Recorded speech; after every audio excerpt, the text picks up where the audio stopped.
Salam sejahtera untuk kita semua. The Honorable Dean of the Faculty of Social and Political Sciences, Universitas Diponegoro, Dr. Andes Teguh Yuwono, Empol Admin, the Honorable Vice Dean of Resources of the Faculty of Social and Political Sciences, Universitas Diponegoro, Ika Riswanti Putrati, PhD, the Honorable Head of Public Administration Department, and all lecturer, the Honorable or our amazing speakers, Mr. Mohd Samsuri, MD, Saad, MSc, University Technical Malaysia, Melaka. Mr. Dr. Fadilah Amin, MAP, PhD from Universitas Brawijaya. Mrs. Dr. Agustin Rina Herawati, MSc, Universitas Diponegoro, and all participants of today's event. A very welcome to all of you. I would like to introduce myself. I'm Mutia Fahirateja from a public administration student, and I'm here honored to be Master of Ceremony today.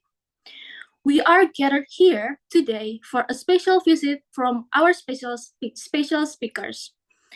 It is a great honor to host this event at the Faculty of Social and Political Sciences, Department of Public Administration, Universitas Diponegoro. To officially start our program, I kindly invite everyone to sing for the Indonesian National Anthem, Indonesia Raya. Please, to all participants, sing the National Anthem, Indonesia Raya.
Thank you for all participation for that beautiful rendition of Indonesia Raya. It truly sets a wonderful tone for our discussion today. To begin today's event, we will now have a welcome speech from the Vice Dean of Resources of the Faculty of Social and Political Sciences, Universitas Diponegoro. Please welcome Ika Riswanti Putranti, PhD. Okay, thank you, Mutia. Good afternoon, everyone. Assalamualaikum warahmatullahi wabarakatuh. Om Swastiastu, Namo Buddhaya, Salam Kebajikan, Rahayu, Rahayu, Rahayu. To the esteemed head of the Public Administrations Department, program chair, participant, and committee members. So today I bring warm greeting from our dean. He is currently on duty in Germany and Italia. And so I've been assigned to represent him and deliver his address. I'm very pleased to be here with you all and this scholarly forum. And please allow me to deliver the dean remarks on these occasions. Ladies, gentlemen, esteemed colleagues, and distinguished speakers, I would like to extend my heartfelt thanks to all of you for joining the Summer Course 2024 centered on the theme Empirical Studies of Public Administration, Challenges and Prospects. This event hosted by the Department of Public Administrations, the oldest department within our faculty, and is vital part of our ongoing effort to enhance our university international profile. It is also reflect our broader goals of climbing into the rank of the top of 300 to 400 university globally. The theme of this summer course, Empirical Studies of Public Administrations, highlight the important research grounded in the real-world data and observations. In public administrations, the empirical studies are key to evaluating the success of programs, identifying the best practices, and improving public service delivery. However, we must also recognize the challenges that come with conducting empirical research, such as difficulty in assessing reliable data and avoiding biased conclusions. The summer course is designed to address this issue while encouraging interdisciplinary collaborations that bridges the gap between theory and practice in public administrations. And today, we are privileged to have a lineup of distinguished speakers from around the world whose contributions will enrich our discussions from Malaysia, Thailand, United States of America, Australia, and also from other countries, including from eminence professor from our university and other university in Indonesia. I hope that the discussions and insights shared throughout this summer course will deepen our collective understanding of the challenges and opportunities in empirical public administration studies, and ultimately contributing to advancing this field of research. Once again, thank you for your participations and commitment. And now I declare the Summer Course 2024 officially open and wish you all successful and enriching learning experience. Thank you. Thank you, Mas Aji. I return to the Master of Ceremony. Thank you for the warm welcome. Before I will start event, please Mr. Satria Aji Imawan, SIP, MPA, as lecturer of Department of Public Administration to explain the summer course rules. To Mr. Aji, time is yours. Thank you, Mutia. Good afternoon, everyone. Assalamualaikum warahmatullahi wabarakatuh. Thank you very much, Bu Padek, Ibu Ika Riswanti, PhD, Vice Dean of Resources of our faculty. And also here we have the head of the department, Ibu Ningsih, Dr. Ningsih. Thank you very much for joining, Bu. And also my colleagues, my friends and seniors in public administration. Today we will have the first day of summer course. I would like to give you brief rules and regulations about the summer course for the participants. you have to join the summer course at least 75% of the classes.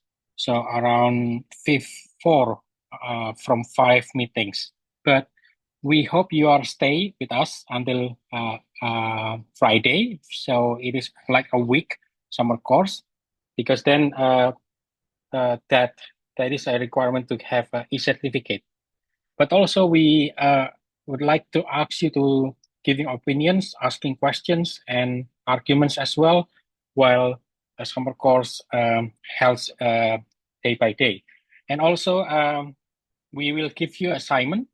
The assignment is reflective learning log. It is basically your reflective learning from this summer course. So the reflective learning log has 5 different categories. Sorry, 6. 5 from the 8 stems and 1 in general. I think that's it. For those of you who don't have problem with connection, you can join us, open the camera and using virtual background. But of course, you have to remember your surround area. Yeah. Please be accommodated with us and please stay mute while presenting, while speakers do presentation. I think that's it, Mutia. I'd like to give back the stage to you. Again, thank you very much. I hope you enjoyed the summer course. Thank you. Thank you, Mr. Aji, for explaining the summer course rules. We will now proceed to the main session today's event with our amazing speakers. This event will be moderated by Ms. Azaria Eda Pradana, SAP MAP. We encourage all participants to actively engage in this discussion. To Ms. Azaria Eda Pradana, time is yours. Thank you very much, Mutia, for the time you gave to me. Good afternoon, everyone. I hope we are in a good health, in a good mood to join this summer course. This first day, we are going to have a summer course with the topic of e-governance, and we will have 3 speakers for today. There are Dr. Fadilah Amin from Universitas Brawijaya, Dr. Agustin Rina Herawati from Universitas Diponegoro, and Dr. Muhammad Samsuri MD from University Technical Malaysia, Malacca. Well, we are going to go to the first speaker, Dr. Fadilah Amin. I want to greet you first. Good afternoon, Dr. Fadilah. Good afternoon. Assalamualaikum, Bu Azaria. Nice to meet you. Waalaikumsalam. Waalaikumsalam warahmatullahi wabarakatuh. Okay. Before Dr. Fadilah will give us the presentation, I would like to read the curriculum vitae from Dr. Fadilah Amin. Dr. Fadilah Amin is a lecturer and researcher at Faculty of Administration Science in Universitas Brawijaya. His educational background is Bachelor of Public Administration, Universitas Brawijaya at 1992, Master of Public Administration, Universitas Brawijaya 2004, Doctor of Public Administration, Universitas Brawijaya 2011, PhD in Public Policy of Flinders University, Australia 2014. His fields of expertise and research interest is in public finance, local government finance, budgeting at governmental institutions, and public administration and public policy. Moreover, his current position is Head of Public Administration Department at Faculty of Administrative Science, Universitas Brawijaya, lecturer for undergraduates, master, and doctoral program at Faculty of Administrative Science, Universitas Brawijaya, and consultant for governmental institution at national and local level. Well, good afternoon, Dr. Fadilah. How are you? Yes, I am good. Thank you. How are you? We are good too. Thank you very much for joining us at summer course and giving your time to give us the presentation from you. I Okay. would like to inform you that you have 45 minutes to present your presentation. So the time is yours, Dr. Fadilah. All right then. So I have 45 minutes. Okay, thank you very much. First of all, I would like to say good afternoon, everyone. Assalamualaikum warahmatullahi wabarakatuh. Waalaikumsalam warahmatullahi wabarakatuh. Hopefully, you all can listen to my voice clearly because in my hometown right now in Malang, like a little bit, what is it, heavy rain or something like that. So hopefully, if you have difficulty to listen to my voice, could you please inform me, and then maybe I can switch my internet connection or something like that. Well, again, the second one, thank you very much for the moderator to give me a first chance to explain or maybe to elaborate my material regarding e-governance in Indonesia. Okay, let me share first the material that I already prepared for you all. Hopefully, there will be some interesting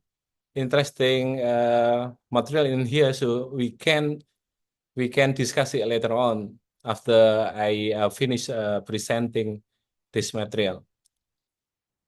Okay, so Bu Azaria, is my can you see my material you already share? Yeah, the slides is on the screen, sir. Okay, thank you very much. So the distinguished participant of the summer course that attend in this session. So briefly, I will like to explain within 40 minutes. It is not a long time, right? So actually, I want to share a lot of things and also maybe discuss with you all regarding the e-government in Indonesia. But again, because of limited time, maybe not much material that I can share in this occasion. And maybe if there is something that need to be discussed later on, could you please share your question or maybe your opinion a little bit later. Well, so my presentation in here is regarding e-governance in Indonesia, particularly about the grand strategies, achievement, and challenges, particularly regarding implementation of e-governance in Indonesia. And also in here, I would like to share as well regarding the implementation of financial application called SISKWEDES, or Sistem Informasi Keuangan Desa, or we can translate it into what is it? Information System of Village Government Finance. So in here again, let me tell you briefly about my presentation. The content of my presentation basically consists of two parts. First is about e-governance in Indonesia. It will briefly explain about the basic concept of e-governance, roadmap of transformation in e-governance, e-gov, both at national and also local government level, and also strategies of e-gov implementation. And then at the next part is about challenges of e-governance implementation.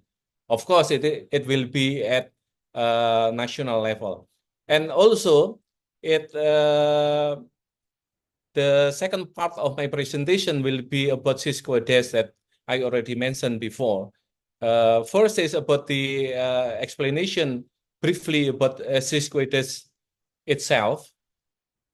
And then achievement of Cisco EDS implementation, I mean the positive notes about the implementation of Cisco EDS, and also challenges of Cisco EDS implementation, particularly in the village level in Indonesia.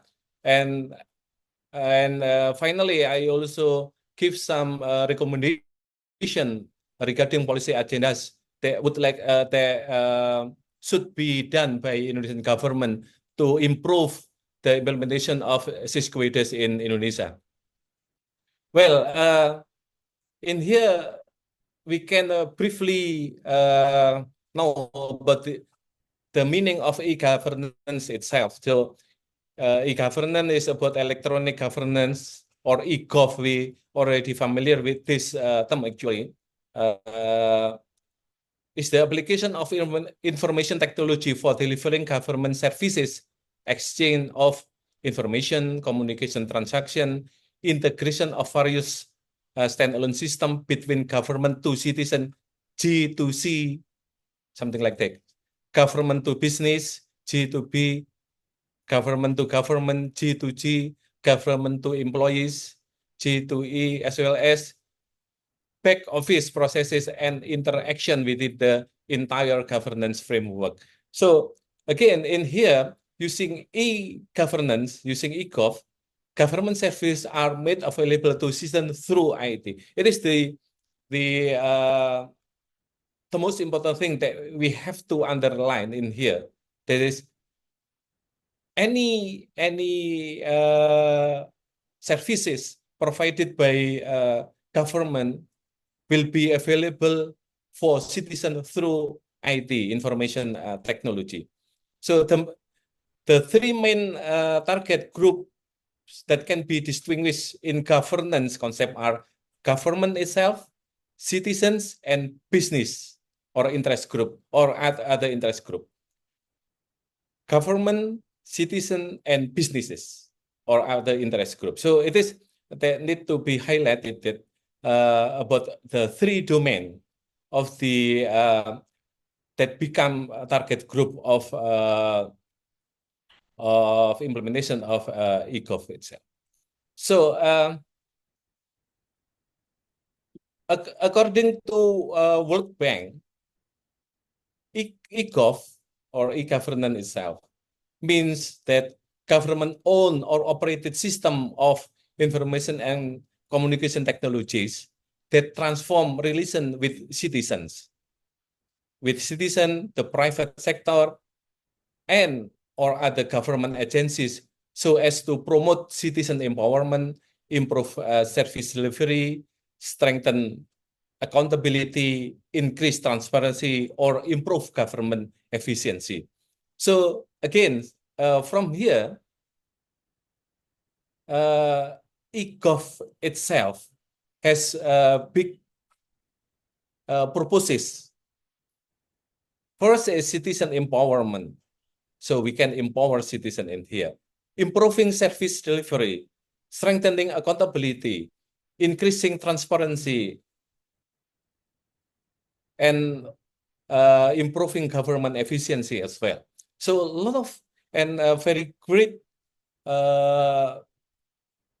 objective that would like to achieve by implementation of e-government according to World Bank. So that's why World Bank from the beginning really encourage all countries around the globe to implement e-gov with properly and also effectively, efficiently.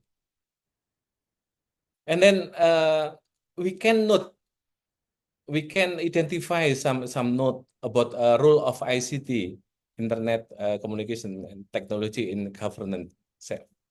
So first is stimulating the emergence of innovative or new ways to deliver public service. So public services that previously conducted manually can be transformed into automatic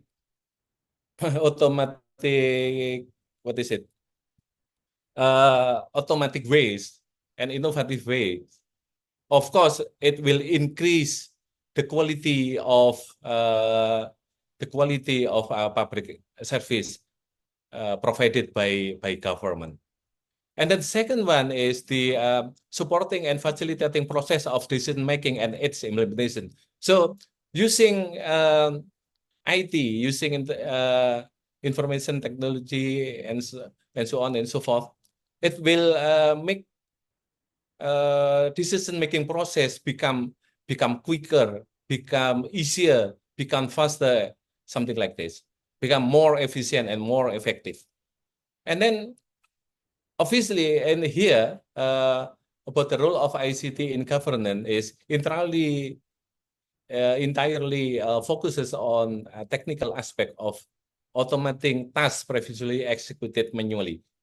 It is connected with my statement that I already mentioned before. That is public service that previously executed manually can be transferred into automatic way. So it will very beneficial for both government and also citizen, because it will increase the quality of public service itself and also make it more efficient, more effective, more economical, and also will increase the satisfactory level of citizen who receive the services provided by government. Okay, it is briefly regarding the implementation of e-gov in Indonesia. So in Indonesia, it was started in 2003 after the great reform in Indonesia is already implemented approximately 3 years, because after New Order or Orde Baru collapse, the reform order reformasi began control the governmental system in Indonesia starting in 2000. And then in 2003, if I'm not mistaken, it was in the period of President Abdurrahman Wahid or something like, or maybe Ibu Megawati. I don't really remember about that.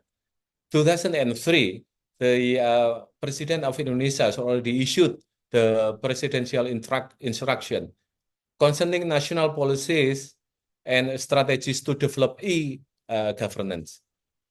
Even though at that time, the e-gov itself still not really popular and not really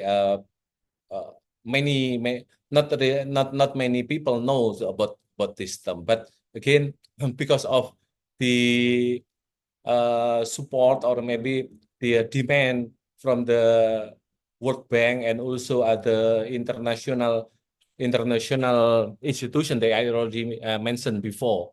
So Indonesia, like or dislike at that time, like or not, happy or not happy, Indonesia have to join in this circumstance that have to apply the e-gov as soon as possible.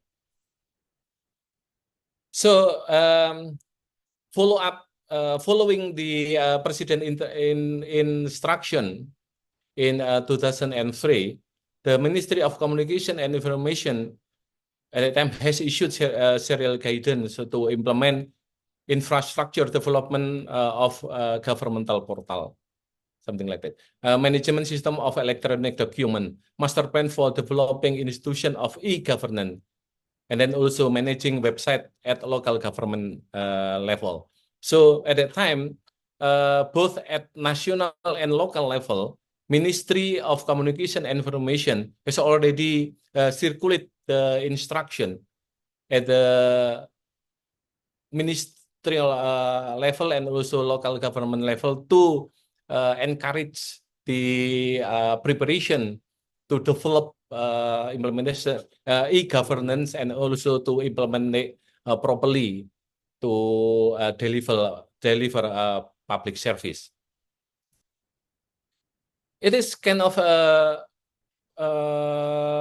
about the basic concept of roadmap of transformation toward the e-gov in general.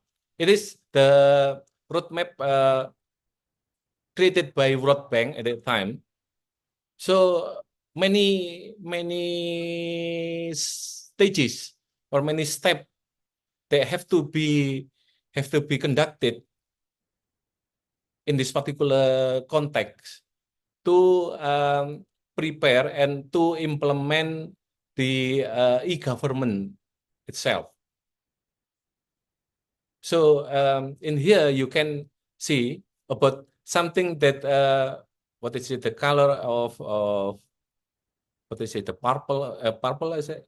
It is about technology domain, and then about the light blue is about the process, and then the what is it called? It is with yellow or something like yellow. It is about the citizen or people who will become the beneficiaries or the parties who receive the service provided by government. And about the blue in here is about the strategy or policy created by government to enhance the preparation and also implementation of e-government itself. And then in Indonesian context, in here, roadmap of transformation is also prepared by the Ministry of Communication and Information of Republic of Indonesia in here. There is 4 stages in here. This is here from preparation, presence, action, participation until transformation. So it is really connected with the public administration reform that also mentioned by the Vice Dean in the opening remark, if I'm not mistaken. That is, she already mentioned as well about the trend of public administration reform in here. In short, the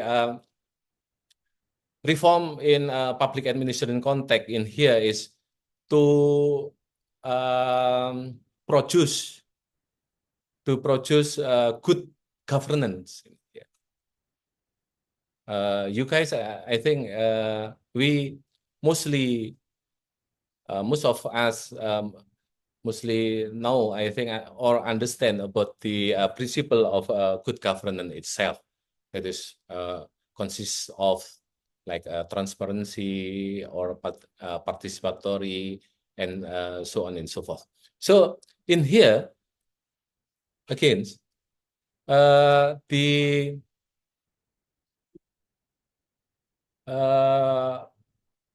current trend of public administration reform in here. PAR in here means public administration reform. Current trend in Indonesia is the the objective of Indonesian administrative through bureaucracy reform in here.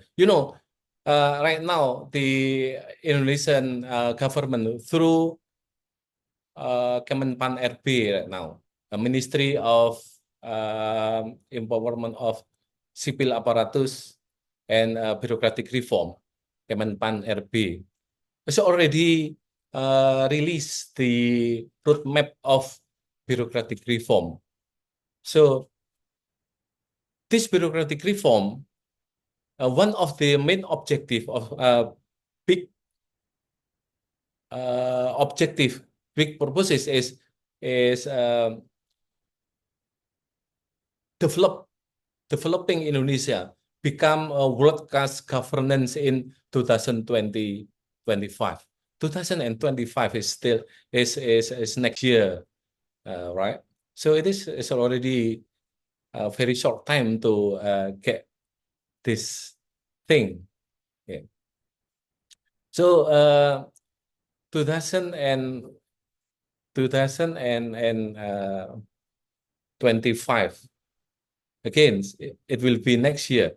It is the big dream of Indonesia of public administration reform in Indonesia to develop a world class governance in world class governance. So it's mean bureaucracy or governmental system in Indonesia, including e-government, has to be equal, same level in with any countries in the world, something like this. So obviously, it become a very big challenge, right? So so that's why to make this dream come true, Indonesia has already set up kind of strategies to implement e-gov that is already prepared by Ministry of Communication and Information in Indonesia. First is developing trustworthy, reliable, and affordable public service. Yeah, it is become the it becomes the basic foundation for all parties, for all aspects in Indonesia to develop about the quality, the high quality of public services. And also, the second one is reform on organizational structure, business process, and managerial system. And then the next one is utilizing technology technology of information optimally utilize the information technology, something like this. And then also promoting partnership between government and private sectors or society. Of course, because now government is a little bit, what is it, impossible to be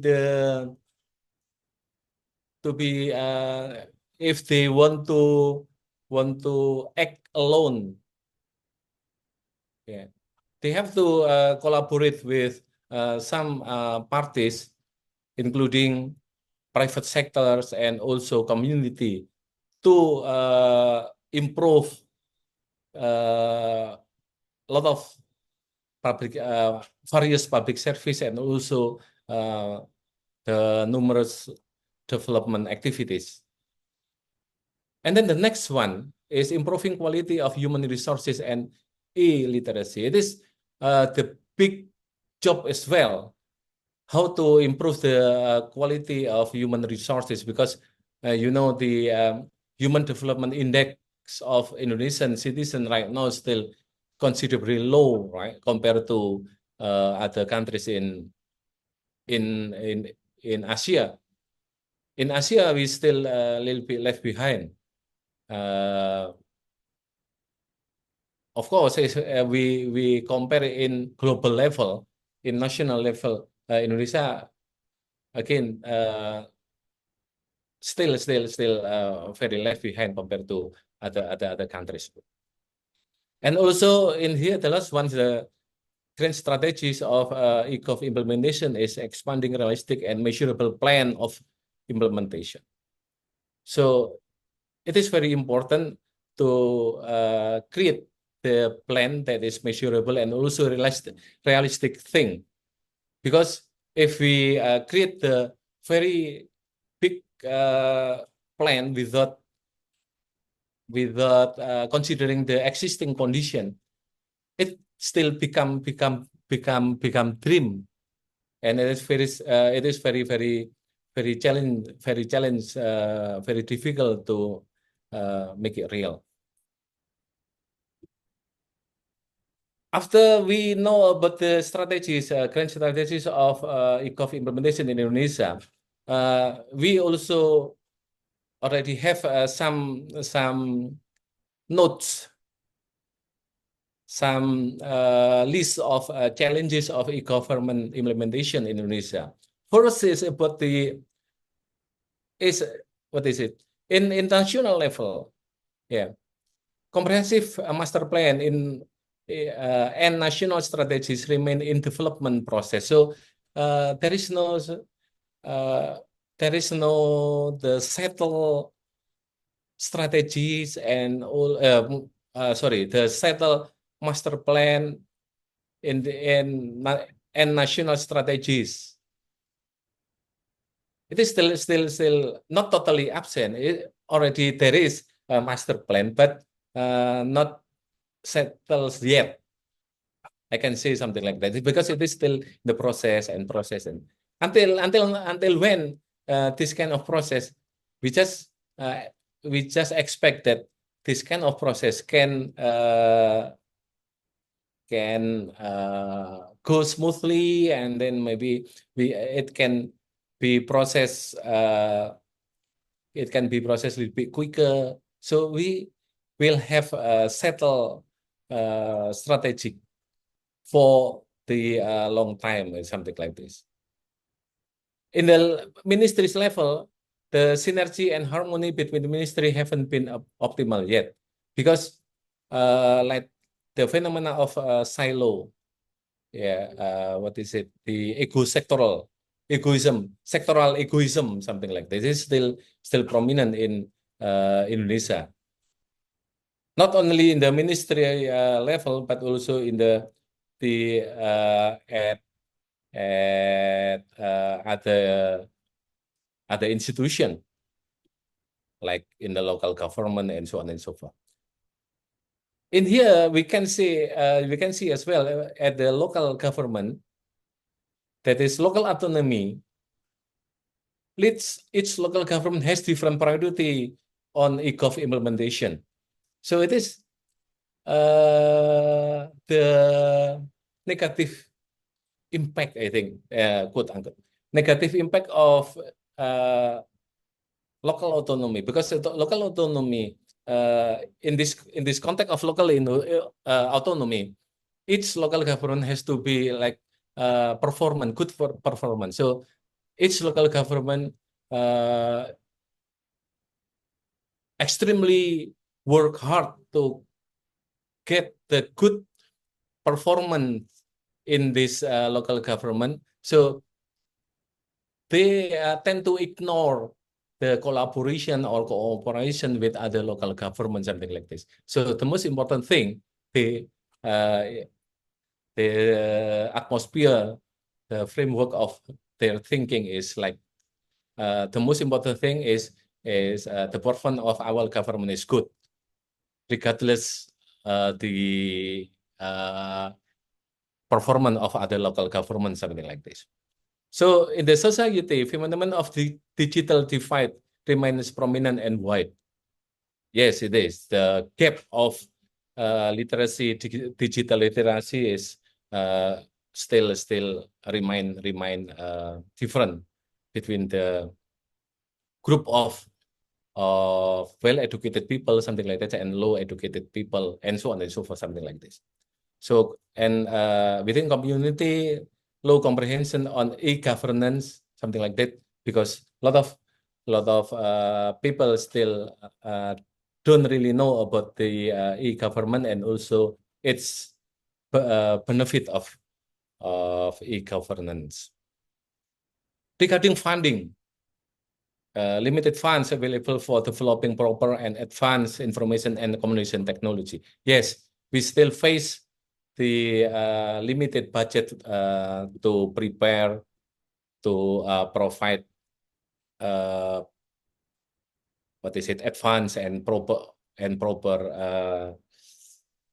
internet infrastructure or something like this. So in terms of infrastructure, Indonesia now relatively weak quality of digital and internet infrastructure. It can be understood actually, because Indonesia has more than 17,000 islands in Indonesia.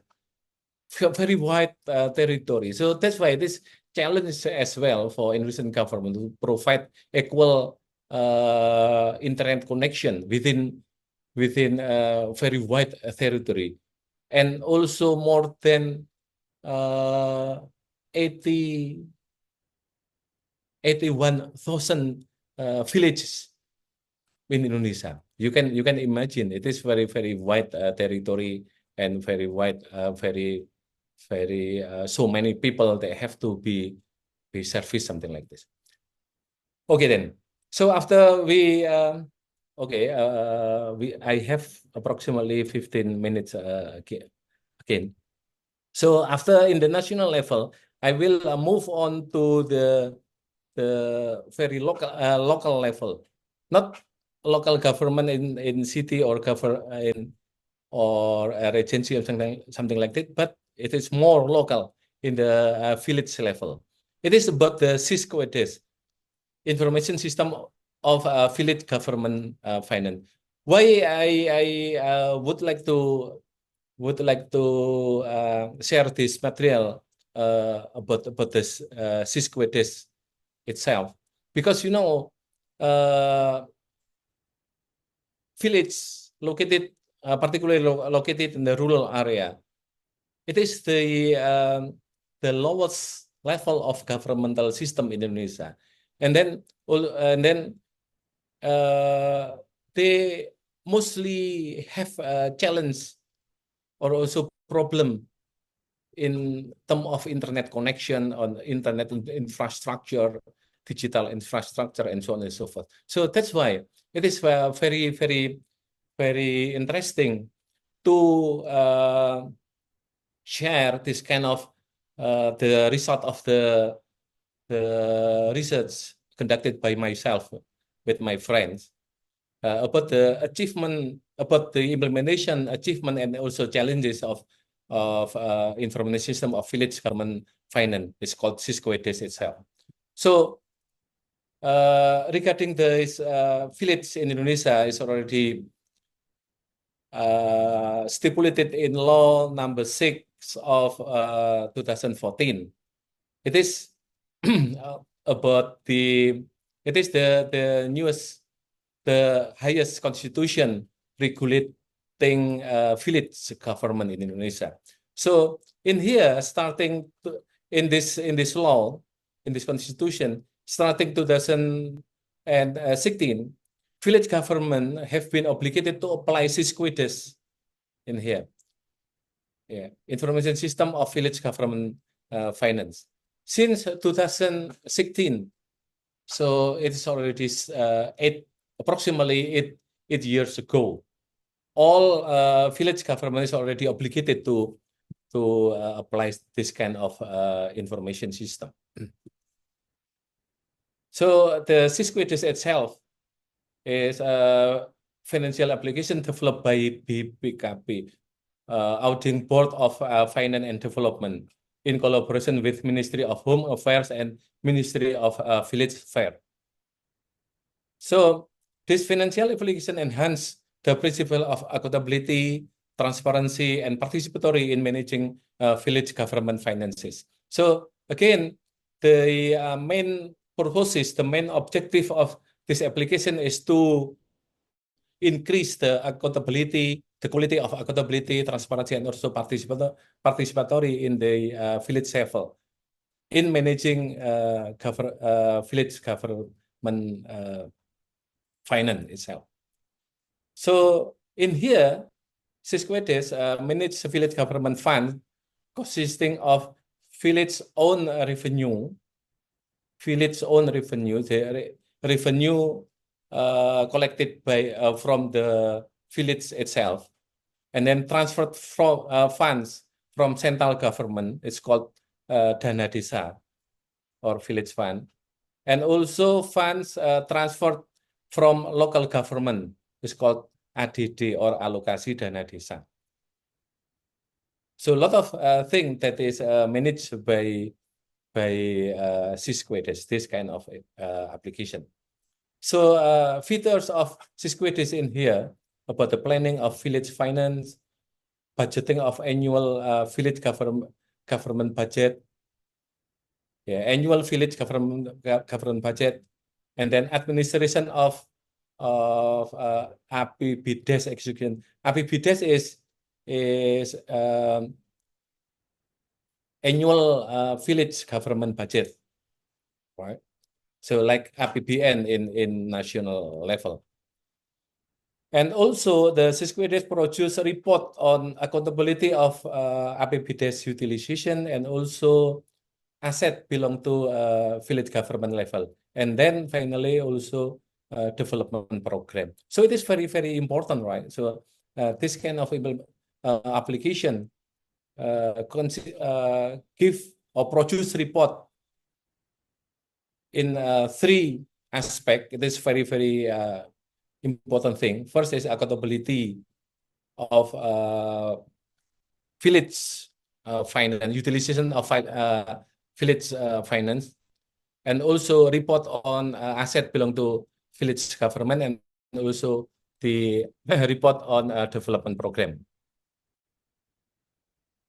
In here again, what report produced by Sysquidis, we can see in here report on realization of annual village budget, and then report accountability report of execution of annual village report, and then progress report of development and public affairs conducted by the village government, and then report on utilization of transferred funds from the national government and local governments. And then finally, report produced by Sysquidis is annual report on asset owned by the village government. So in here we can make a list about the achievement and positive notes from the implementation of Sysquidis. First is we can say like by implementing Sysquidis, there is innovation of financial management at village level by adopting digital technology. As I mentioned before, that is before implementing eGov in here, the management of village government level, village government finance was conducted manually, in manual way. But in here again, by implementing Sysquidis, that is the which is the application based on the digital technology, something like that. It utilized the digital technology that is very, very innovative and also more efficient and effective to manage the local government finance. So in here, why it becomes more beneficial? Because in here, first is there is reliable and well-organized financial management and report. So financial management and report and financial report in village government can be more reliable and well-organized. And then real-time and responsive financial management progress. By using Sysquidis, the report or the progress of financial management can be provided more timely without any like late or something like that. That is lateness or maybe not responsive progress, something like that. It is become common phenomena before implementation of Sysquidis. And then also more reliable and well-organized financial management and report in the village level. So it is very, very beneficial and give positive impacts on management of village government level.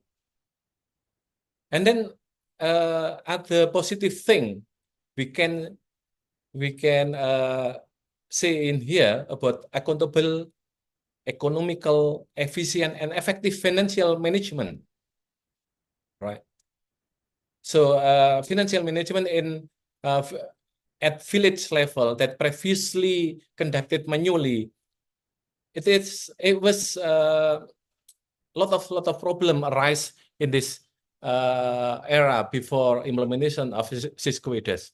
That is like non-economical, is less efficient, less effective, and so on and so forth. But again, it become a lot of improvement after implementation of the Cisco-IDES. And also minimizing financial misuse by village government apparatus, because before implementation of Cisco-IDES, it is very easy to like conducted misuse of village government finance, because the report, it is not integrated, and also the accountability and also transparency, it is very weak before implementation of the Cisco-IDES.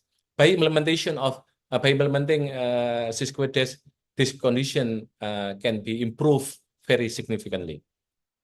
And then also, as I already mentioned before, that timely financial report. So financial report can be provided very in on time vision, something like this.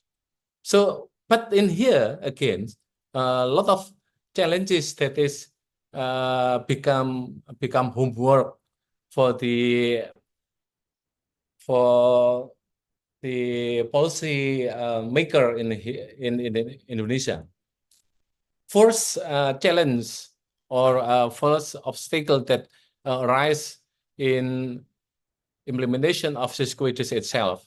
First is the policy to implement the Cisco-IDES release too sudden without design, preparation, and transition. Because in here, as I mentioned before, the obligation to apply to implement Cisco-IDES, it was refer to law regarding village issued in 2014. And then, according to this law, all village government have to implement this kind of Cisco-IDES in 2016. So approximately only 1 year something to prepare everything, and then again without any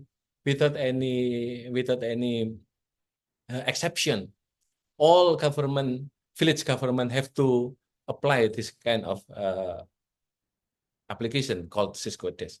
So this policy obligates all village government to run Cisco-IDES since 2016, whereas condition of the Indonesia village government is highly heterogeneous. Again, more than 81,000 village government in Indonesia. You can imagine. So so many village government, and then this condition is of course is not same. Preparation in 1 year something is completely not enough actually to prepare implementation of Cisco-IDES. Heterogeneity of village government across Indonesia in the regard of internet coverage. Yeah, until 2022, the number of 12,000 something. Ini out of 83,000 something village haven't enjoyed internet connection. So it is very big trouble as well, right? So Cisco-IDES, it is run by using internet technology. But on the other hand, again, 12,000 something in 2022, lot village government haven't enjoyed internet connection yet. How come they can implement this kind of financial application well, something like that, if they don't have any internet connection? So it is big trouble. So lack of staff at village government who are able to operate computer as a device to run Sysquidus application. Again, this application have to be run by utilizing computer and also utilizing internet connection.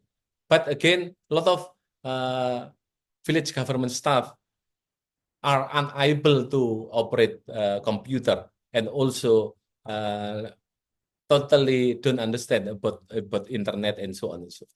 So it is kind of a big challenge as well, and also limited infrastructure, whereby the village government mostly face limitation in terms of number of high performance computers to operate Sysquidus. It is about the infrastructure that I already mentioned before.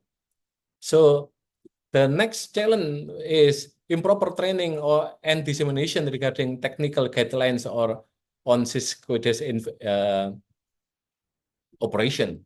So based on my own research about the implementation of Sysquidus, a lot of village government staff admit that they don't have any good introduction. They didn't have any prepared introduction regarding this kind of application. So it lead the confusion. It is very confusing for them, something like this. So policy and technical guideline on village financial management, including Sysquidus administration, frequently change, and it triggers confusion for the village government official. So it is another thing that become confusing for the village government staff, because this policy, this technical guideline, and so on and so forth, frequently change.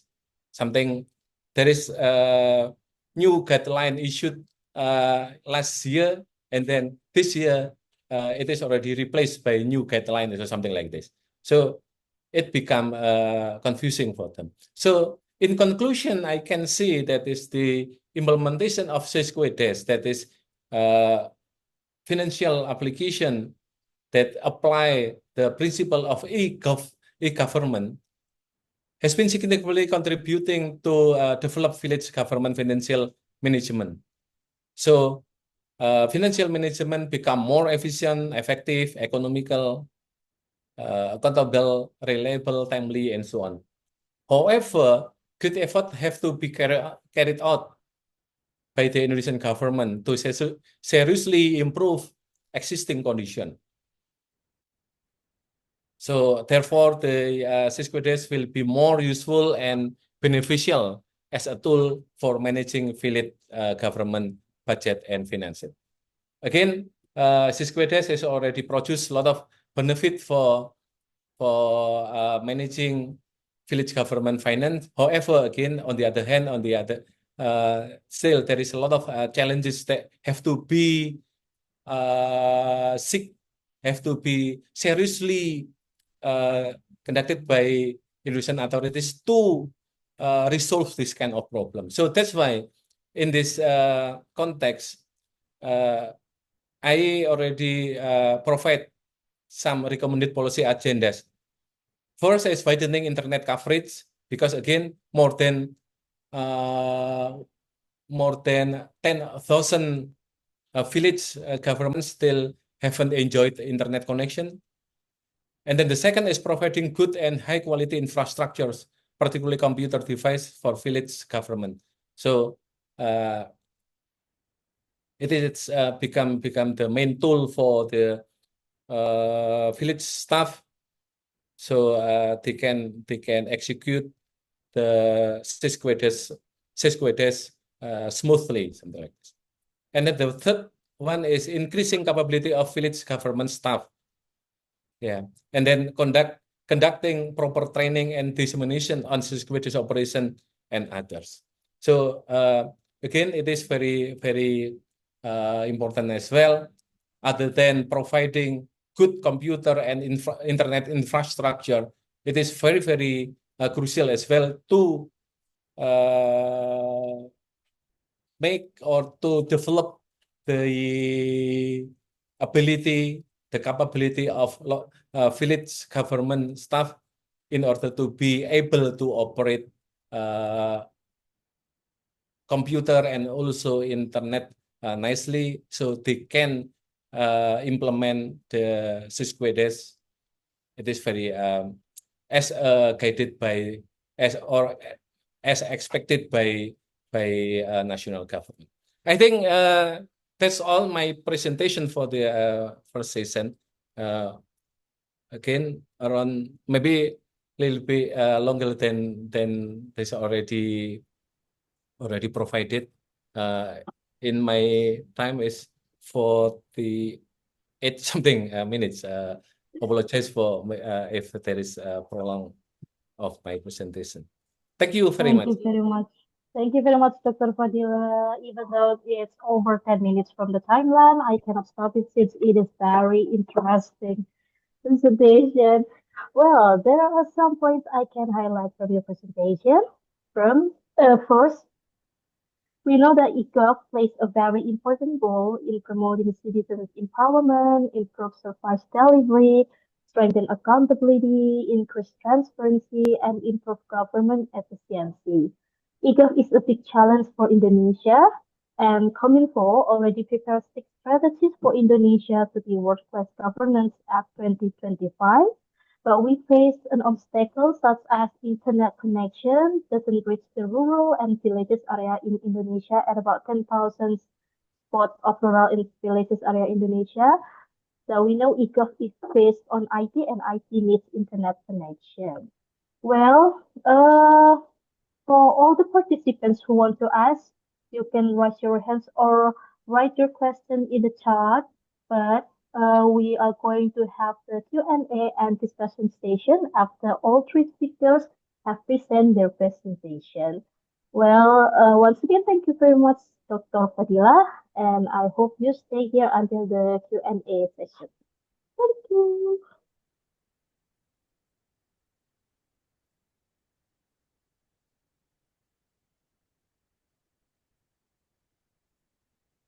Well, everyone, we are going to the next speaker. That is Dr. Randa Agustin Rina Herawati, MSc. Hello, Bu Rina. Bu Dr. Rina.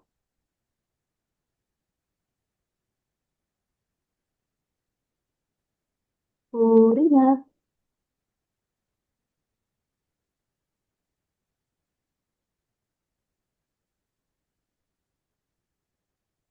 Okay, I remember. Okay. While we are waiting for her response, let me read her curriculum today. Dr. Agustin Rina Herawati,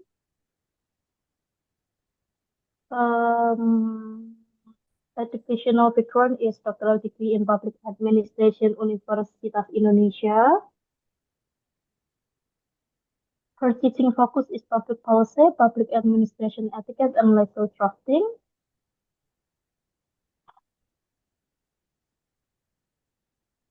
Her working experience is teaching at Stialan, Professor to Undip, and also consultant and team of development study experts and resources person for pedagogic reform and presenter in international conference. So, good afternoon, Gurino. Good afternoon, Miss Eda. I'm sorry. We have the same tone color. Okay. Okay, Gurina, how are you? Oh, I'm fine. Maybe a little sick because it's the flu and more the like yeah, everybody have a flu, influenza, but we must to go to healthy. Okay. Yeah, we must keep healthy, Purina, in this weather. Okay, Bu Rina. Same as Dr. Fadila, you have 45 minutes to present your presentation, and the time is yours. Okay, thank you, Miss Eda. I want to try to share my PPT.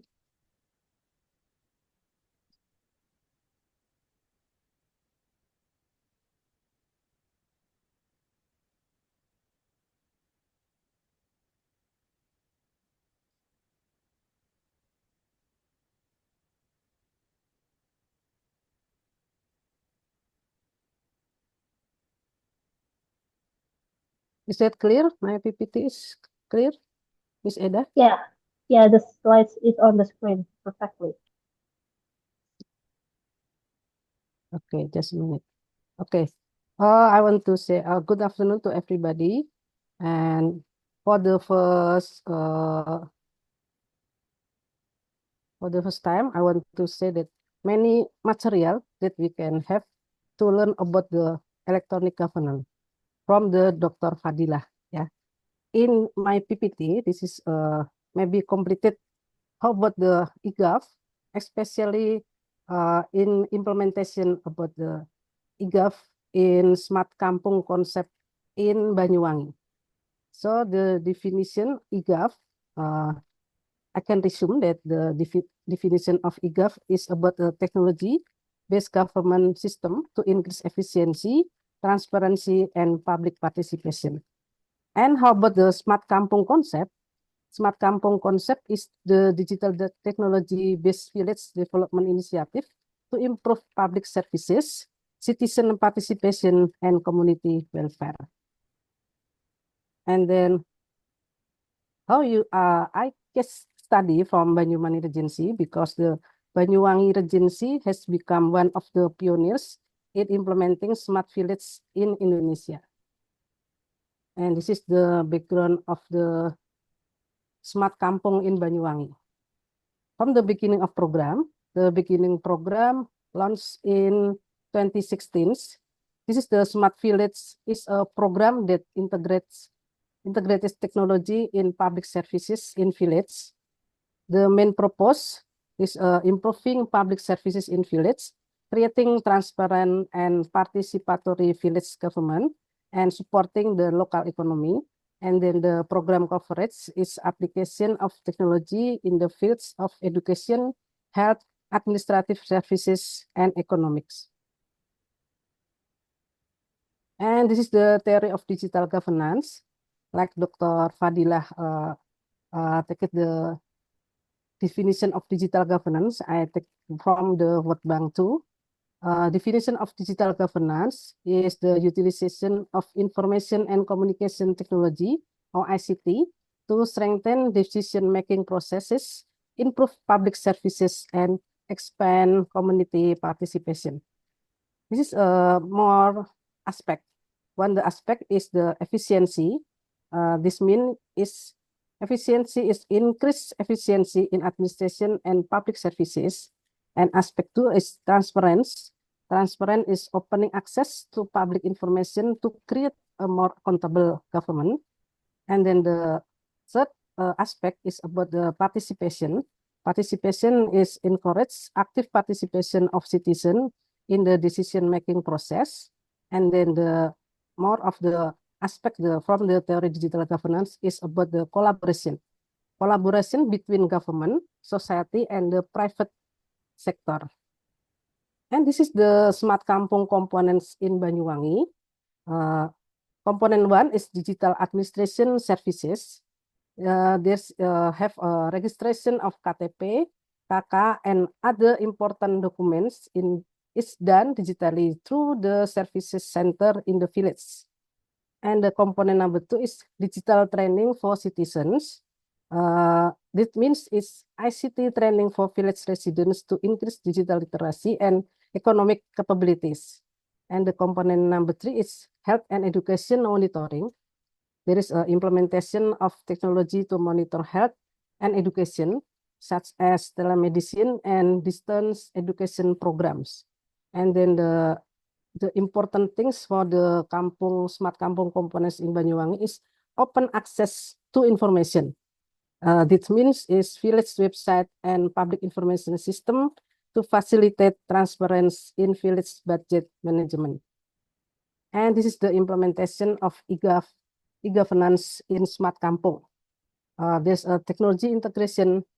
There is an integrated information system to speed up village administration services and use the cloud systems, digital data storage to facilitate data access and management, and public portal, these applications and online portals that make it easier for people to access public services.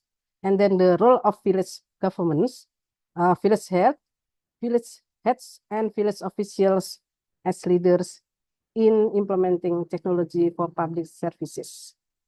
And this is the analysis with theory digital governance.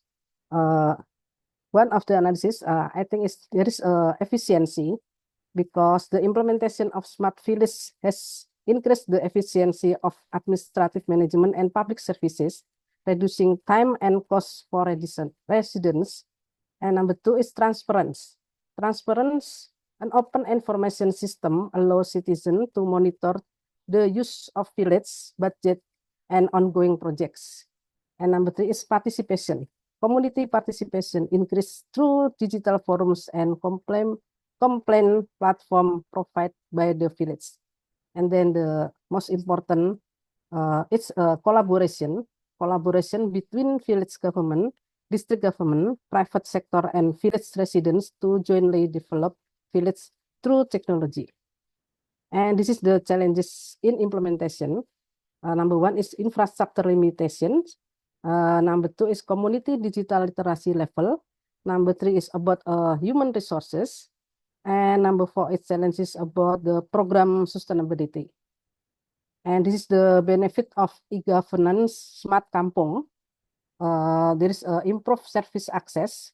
Public service are faster, easier, and more transparent.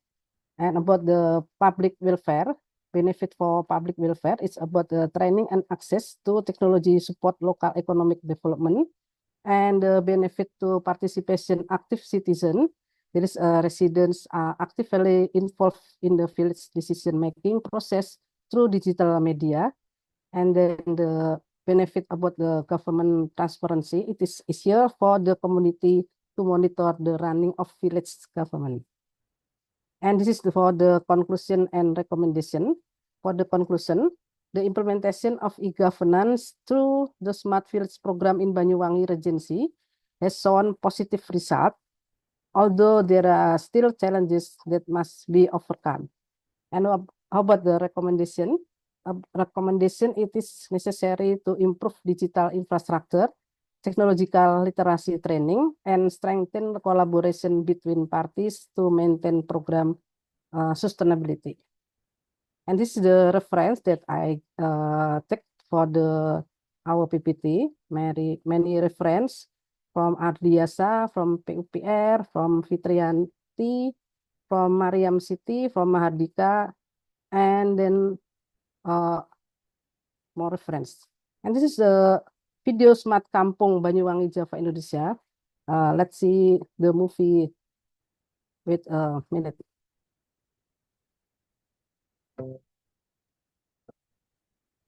Smart Kampung is a village-based integrated public service system developed by Banyuwangi.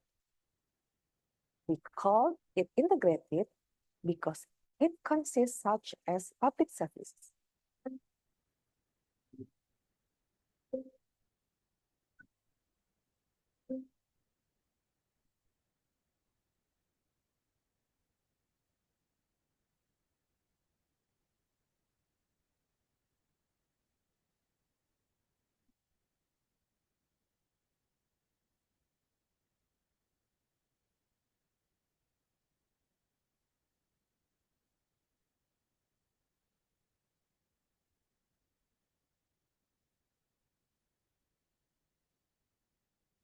Anjungan Mandiri Smart Kampung merupakan inovasi Pemkab Banyuwangi dalam digitalisasi pelayanan kepada masyarakat. Kami merasa sangat terbantu dengan adanya anjungan ini. Warga bisa mengakses pelayanan publik dengan mudah dan cepat. Cukup dengan PKTP, masyarakat bisa mengakses semua layanan. Masyarakat luas bisa senang.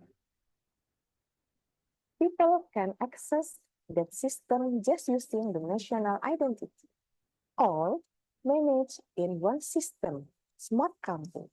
Why is Smart Kampung important? Because Banyuwangi is the largest area in Java. Connectivity is the key. By serving information technology, will make the people in the village get more effective and efficient services.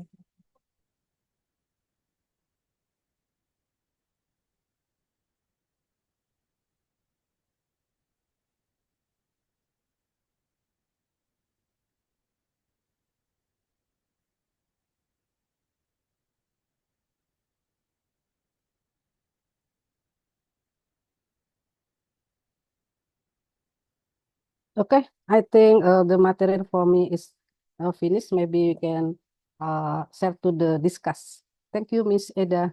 Back to you. Well, thank you, Purina, for take us online traveling to Smart Kampung Banyuwangi. Okay, everyone. We will have our third presenter. Should be Dr. Muhammad Samsuri. Oh, good afternoon, Dr. Samsuri. Afternoon. Thank you very much for giving me the chance. So it is 4:30 at Malaysian time, right? Now it's actually 4:20 past 4. Oh yeah, 4:20, yeah. 20 past 16. How are you? Good. I'm good. Okay. Before you start your presentation, let me read your CV first. Dr. Muhammad Samsuri, from Faculty of Technology Management and Technopreneurship, University Technical Malaysia, Malacca.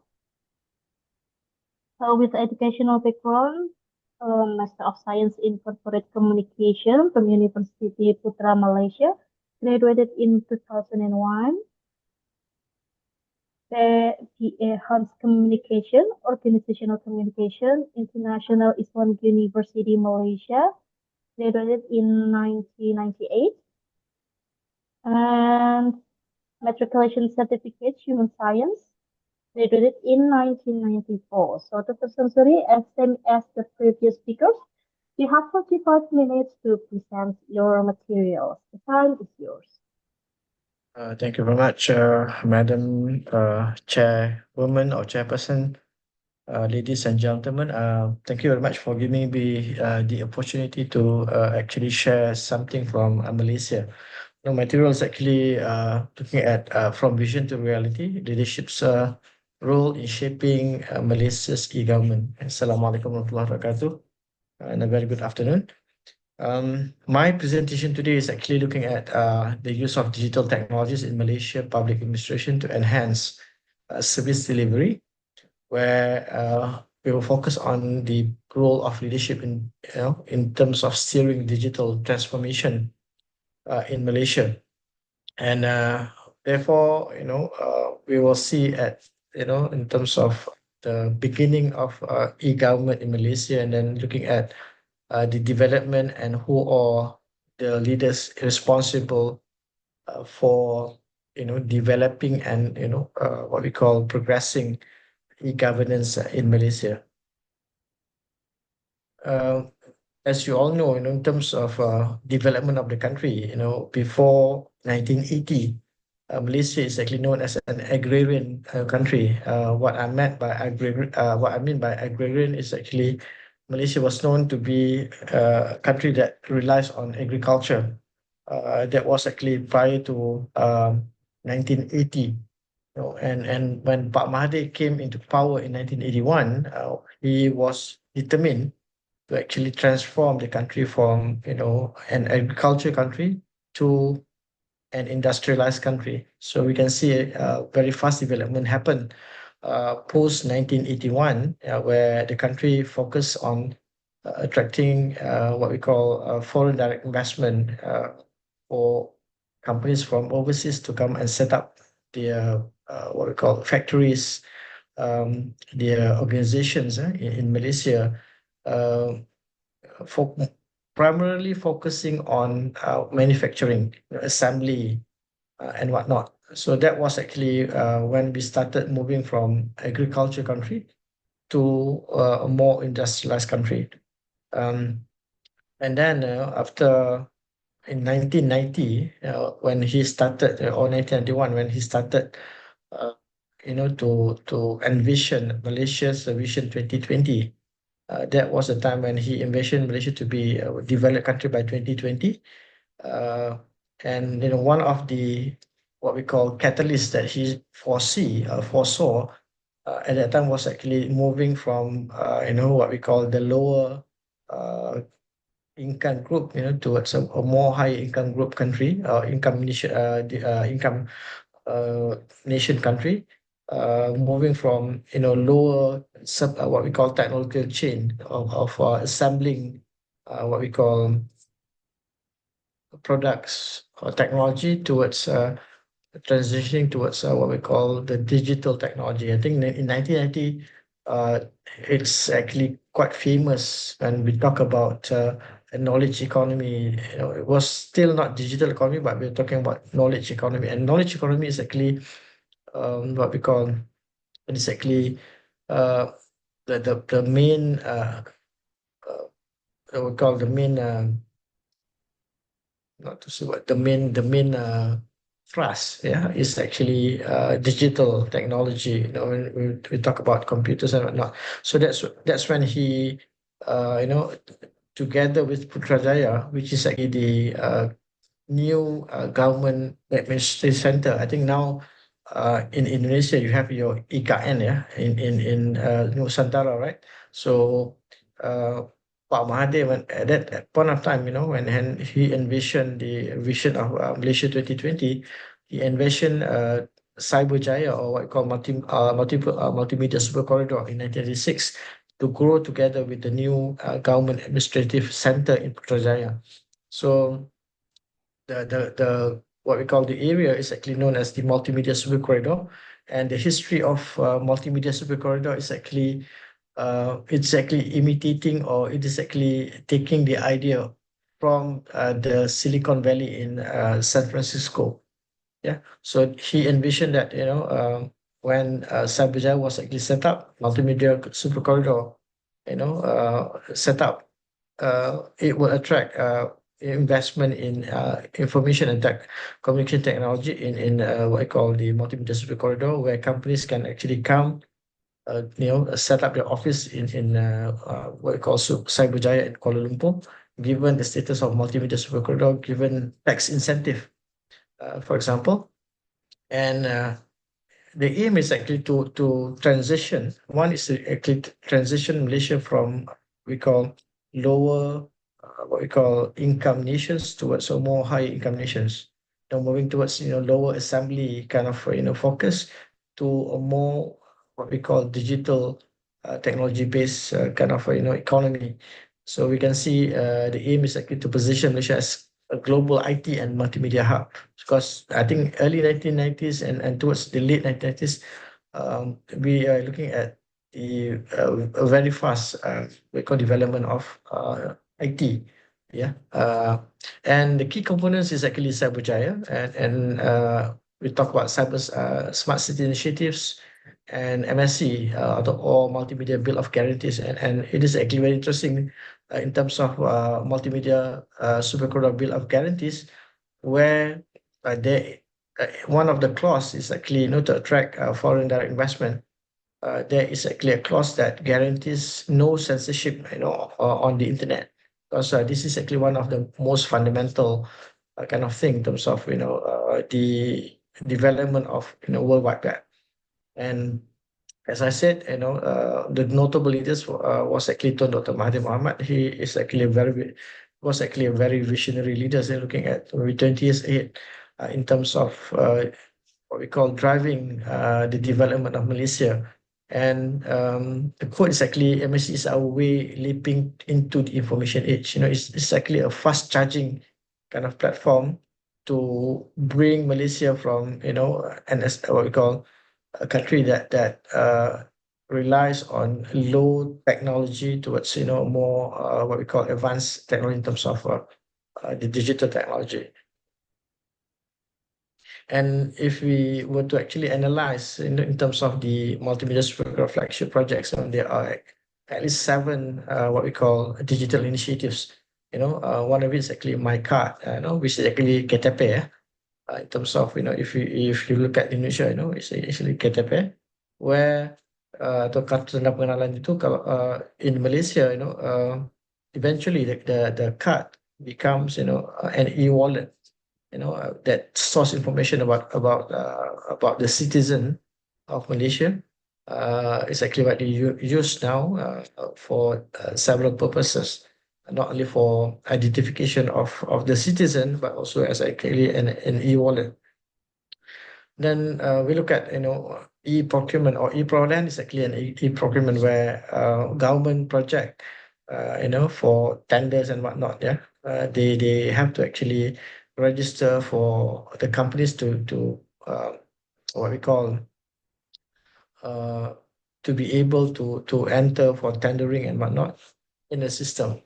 And at the same time, we also look at human resource management system, information system where government servant, all information about the government servant are being actually stored in what we call human resource information management system. Okay, and then we have e-services like telehealth. This is actually the pioneer project was actually in one of the hospital in Selayang, where records of patients are being stored what we call electronically, and it is actually envisioned that doctors can actually exchange information online about patients where we don't have to actually what we call bring our physical records when we go to hospitals. And even though not everything runs according to plan, but mostly in terms of the impact, it modernized Malaysia's public sector through digital integrations. So it reduces a lot of what we call manual processes, and now a lot of things are being done online. It started in 1986 as a starting point. And then when we look at the role, leadership's role, because for such a big transformation or we call movement, in this case, what we call digital movement or e-governance, because e-governance is actually driven by digital technology.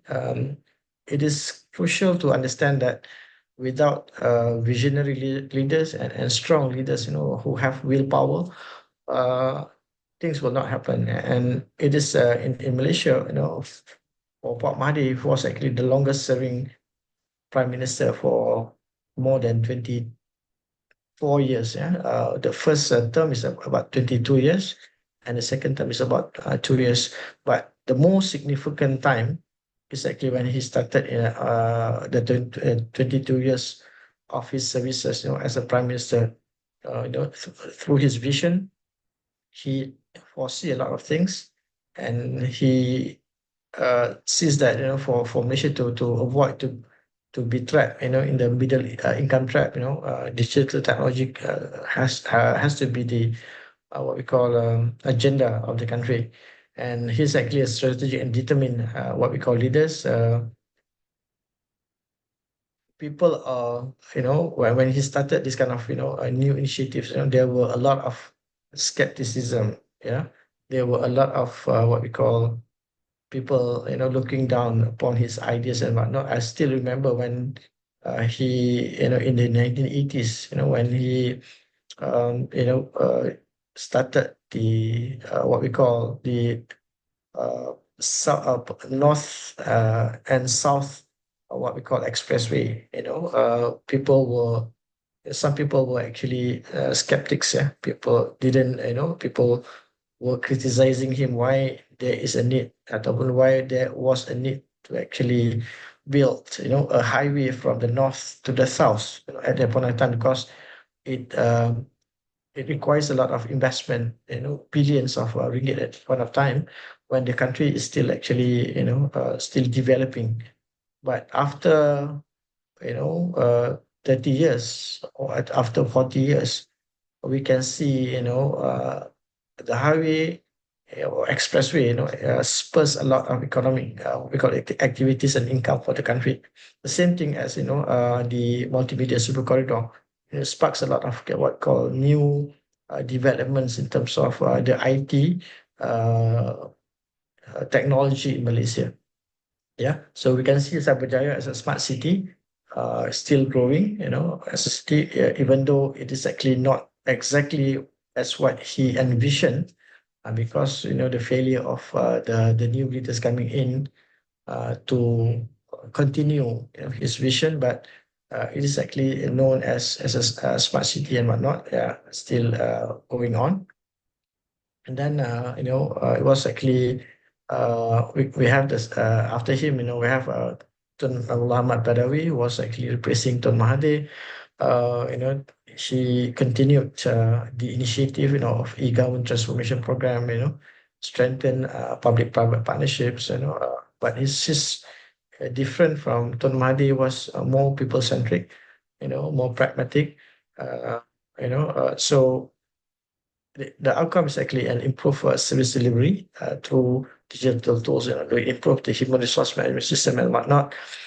And then we have, Dato Sri Najib Tun Razak took over. He broadened up what we call the digital Malaysia, initiatives. I think we can see there's a lot of new apps and what contact being introduced in terms of delivery. We call performance of the government. One is actually my EG is actually a platform where people can renew their license and their road tax, for vehicle registrations and vehicle license. So we don't have to go to what we call physically, what we call renewing our license, vehicle license, the car license. We can actually do it online, and we can choose the insurance provider or the insurance, and it is a lot of things. Yeah, and then we start, during his time, he started to actually focus on cashless transactions, e-wallets, digital payments, payment gateways and whatnot. So these are some of it, actually his contribution to Malaysia in terms of continuing what Tun Mahathir has started, and what Tun Abdullah continues. He became what we call the focus too.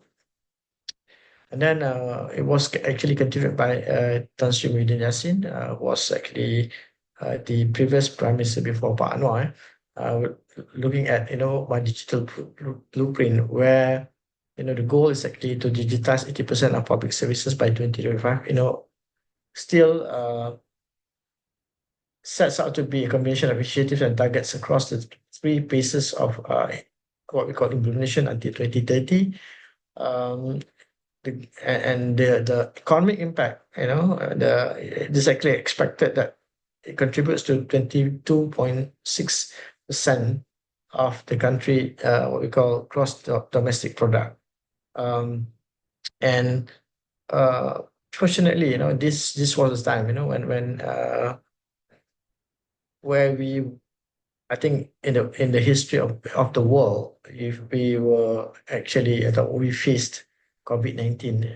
Yeah. So even though what we call the initiative was actually good, it is actually having a very, what we call, not so good platform, because continuation wise, yeah. But in 2020 we faced COVID-19.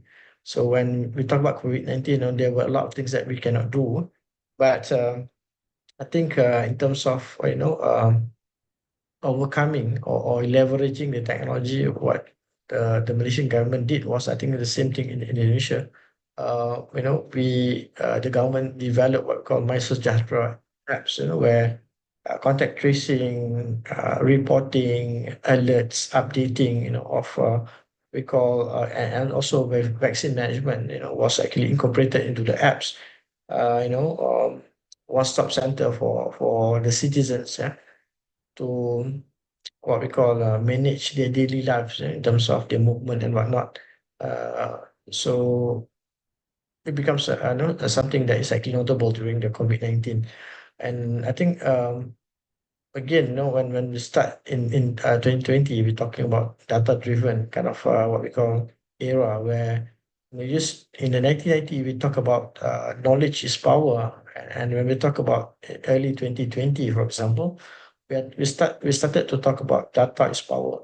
So when we talk about data is power, we're looking at apps like MyStrategy, for example, one-stop center that is actually uh, tracing, putting people together in one place to actually, manage and, reduce the risk of COVID-19 at the point of time. Yeah.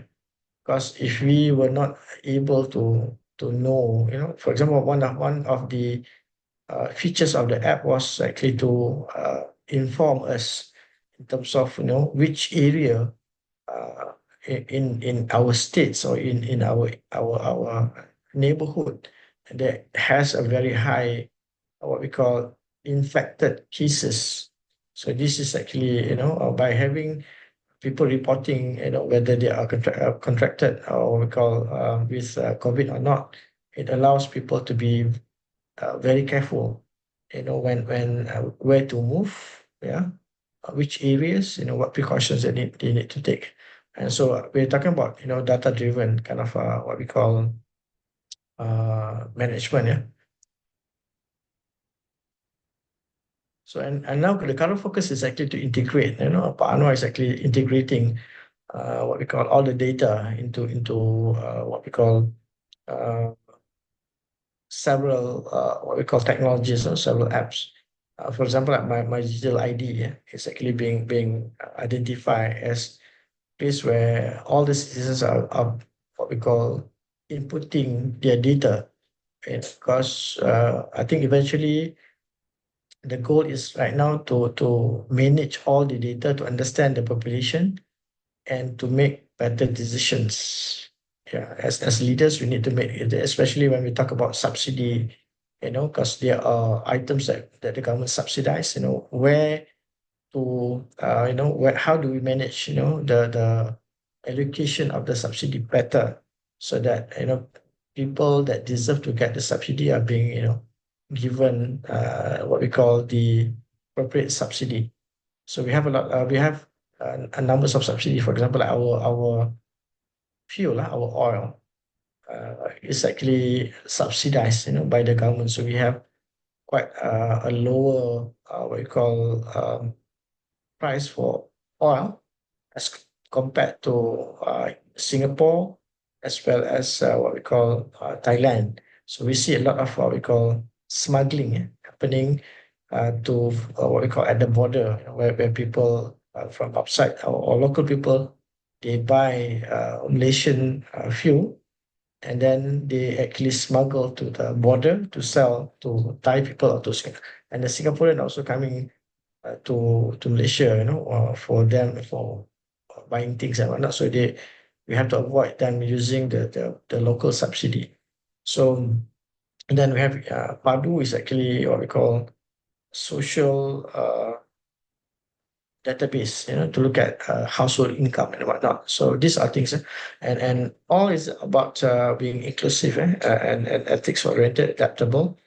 At the end of the day, it's all about prioritizing equitable access to digital services, to making sure that a lot more people can get access to technology that can benefit their lives, that they can impact their life. So this is very much important, and this is actually what we call the current focus. And obviously, when we talk about technology, we talk about new things. We talk about there always will be what we call challenges. And in case of what we call, you used to have in the 1990s, we used to have what we call the knowledge gap. Those who have knowledge and those who have not, or in terms of the access. And right now we're talking about when in terms of digital divide, we're talking about those who have data and those who have not data, and those who have access to technology, smartphones, gadgets and whatnot. So that it becomes also a challenge to the country. Even though we are not as big as Indonesia, I believe that from east to to the west, from Papua to what we call Sumatra, your tens of thousands of island. I think the challenge are even bigger than Malaysia. But believe me when I said we are, even though we are smaller than Indonesia, we still face what we call the digital gap. There are still people, even though they live in the outskirts, they still have problems in terms of accessing the digital technology. There are still issues of what we call access to internet, for example, because sometimes the lines are not stable. Sometimes there are blind spots, even in schools, we still have, issues of blind spots, especially schools in remote areas. So these are things that's becomes challenges for the government to even though I think in terms of world statistics, Malaysian have one of the highest number of social media users, for example, and also access what we call possessions of phones and gadgets. We have, I think, per ratio, we have ratio of 1 to 2 in terms of gadgets. But still, it doesn't say that everyone have access to equally to gadgets and phones, because there are people who still have, doesn't have the access to what we call the smartphones and whatnot. So this creates, a divide that the leaders have to actually manage properly so that they, not what we call, we don't want to have a lot of, the populations to be left behind in terms of what we call digital knowledge and also digital what we call development. Yeah. And I think secondly, these are also global issues. Right now, I think when we talk about data security and data privacy, one of the biggest issue in Malaysia, I believe in also in some part of the world, is actually what we call data breaching, data breach, where our data is actually being, leaked and sold to scammers, people who are actually using our data for, inappropriate things, to scam people. And I think in Malaysia-wise, in terms of the what we call the damage in terms of ringgit value, it runs into billions in terms of people are being scammed online. People have our phones, our phone numbers and whatnot, because data breach. So we got calls from people, we got messages from people, and then we actually click to the APK links, links that are not secure, and then suddenly our phones are vulnerable. People can see our passwords, our PIN numbers, yeah, and then we end up, losing our money, in terms of our because they have access to our bank accounts, online bank accounts and whatnot. So these are one of the biggest, I think, issues or challenges that the leadership of the country are actually addressing right now in terms of public education. So, and most of the time, because the public are not what we call aware of the danger of clicking into unverified links and sources. So besides the Nigerian scam and whatnot, which is actually online or email, I think now it's actually even what we call more dangerous or more severe, because sometimes you receive what we call wedding invitation using electronic cards, and we click, suddenly it's actually an APK or what we call an unverified link, and then our phones are taken over. And then at the same time, it's actually privacy. So now we talk about how does we protect privacy of what we call People Behavior Act, PDPA Act. But still, there is a need, in terms of we have this commission, multimedia, Malaysia Commission for Multimedia, agency that is actually monitoring. But still, online, it's very challenging, to police and monitor because there's people you are using VPN, for example, virtual private network and whatnot, to move undetected. Yeah, but despite the challenges, it's always about looking at the what we call the opportunities. Yeah? So when we talk about digital technologies or e-governance, obviously it reduces the reliance on documented what we call access, or manual access. Where at least it can speed up our process flow. Right now in Malaysia, for example, we can for passport, for example, we can actually request to do online. We can always go and actually we call pick up the passport when it's actually ready at the immigration departments. So this is actually one of the now we can also what we call renew our license online.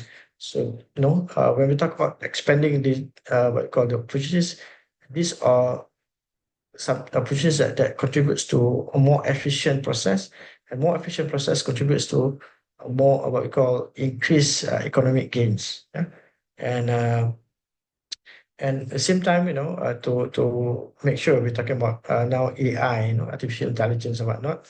So we're talking about the needs to build more resilient digital infrastructure. We're talking about now Malaysia is one of the country that is benefiting from US and China war, for example, in terms of data centers. We see a lot of companies, Amazon, Google, Microsoft, they are coming to Malaysia to develop or to set up their data center. This is actually one of the what we call opportunities where more people can be hired, to work in what we call advanced industries in terms of data centers and whatnot. So these are things, despite the challenges, we're talking about things and vision for the future. We're talking about Malaysian Vision 2030 for the full integration of digital services, aim to be digital economic leaders in ASEAN. Yeah. These are what we call the vision of the future. But again, it goes back to the role of leaders, to have visions, to show leadership, to show the way, where there is what we call emphasis on continued innovation, but at the same time, it must be balanced with citizen-centric policies, looking at the citizens. Yeah, and again, when we talk about being digital, being online, being it has to be a culture of what we call transparency and accountability. It's actually very much important because people have access to information. They demand to know what the government is doing. Because people can see, can access information and whatnot. So there must be a culture of openness, transparency, accountability, so that it will reflect goodly on the government. And on the conclusion, yeah. So the story of Malaysia's development and on what I call e-governance, started with strong visionary leadership. Yeah, not only visions but also proper strategic planning and also proper implementation. And as we know, when we talk about development, there are a lot of ups and downs. So there must be a resilience in terms of trying to what we call actualize all this what we call visions and planning. There must be a lot more leaders. When we talk about leaders right now, we're talking about digital leaders. Be it in the government sectors, be it in the what we call small businesses. Because without having without strong digital leadership, digital transformation will not happen. And the journey continues to evolve, guided by the leaders. We hope to see more young leaders right now. Unfortunately, or ironically, we are still, led by leaders that are from the baby boomers right now in Malaysia. We hope to get young leaders next in the next cycle to be the one that is actually having more fresh ideas, more connected to the digital world, understand the digital world, because we're talking about the next phase is going to be about generative AI.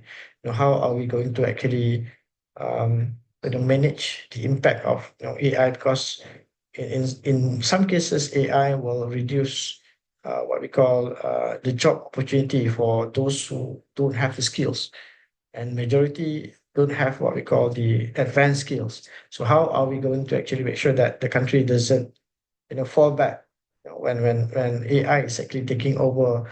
I think recently in Malaysia we faced a problem where TikTok owner ByteDance, they lay off about 700 people, from the organization. So we're talking about 700 people that lost their source of income, and these people are the one that was hired to be the content moderator for TikTok in Malaysia. So when we talk about content moderator, when we talk about AI, for example, we can assume that ByteDance have already the SOP, to do content moderation, and then they actually can automate the what we call content moderation using AI. So these are things that the government has to balance. Even we want AI to be at the forefront, but at the same time, we have people. In Malaysia, we don't have that big population as Indonesia. We have only right now we have 34 million, but in Indonesia we're talking about 280 million. Almost population. If the majority are not getting jobs, for example, it will become a problem to the government of the day, right? So these are things that's despite the promise of e-governance, or what we call digital technology, there should be a balancing act by the government of making sure that majority gets the benefit and majority are not impacted negatively by what we call the digital technology development. So these are some of the stories that I shared today to you about Malaysian journey in terms of e-governance and the role of leadership. Yeah, because at the end of the day, for everything to be a reality, it has to be led by strong leaders. So thank you very much for spending your time listening to my presentation. I hope I contributed something beneficial to this afternoon's presentation besides the two great presenters before me. Sorry for not being able to join earlier because I have meetings also. And as you know, I'm actually the last minute inclusion for this session this afternoon because my friend couldn't make it, so it was actually a very last minute kind of invitation. So thank you very much. Assalamualaikum warahmatullahi wabarakatuh.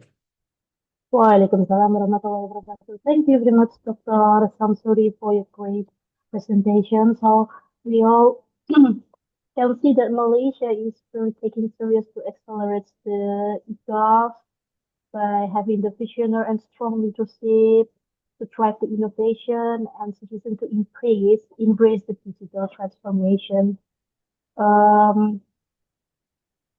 Thank you very much, Dr. Samsuri, for the presentation.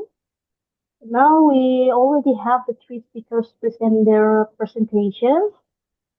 Also, the attendance link will be shared after this.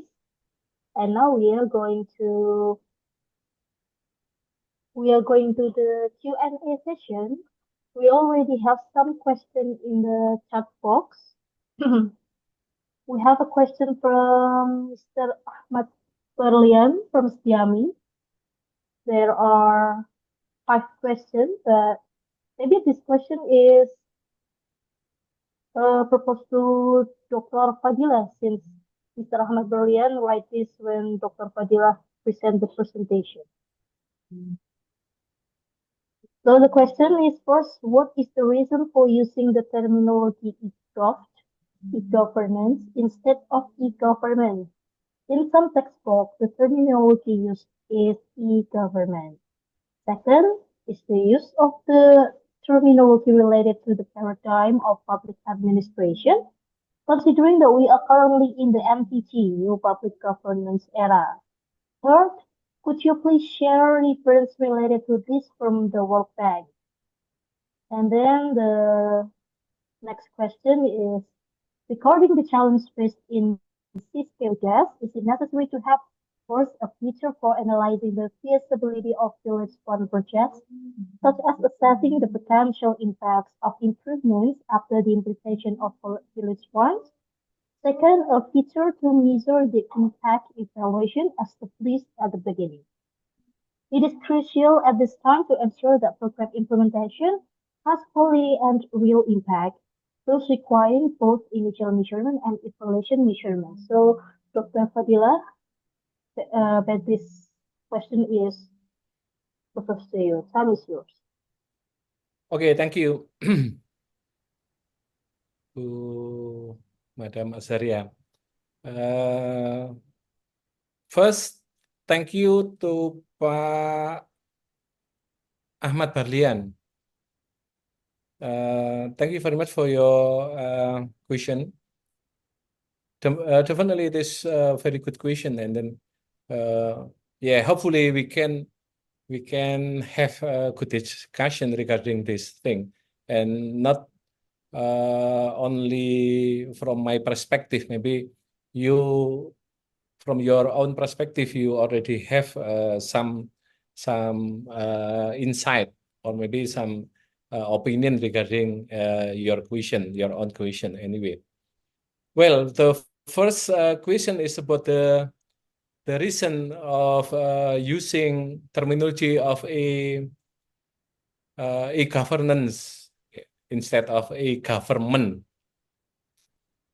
And then the second one about the whether it is the using of terminology governments, it is related to the use of NPG, New Public Governance.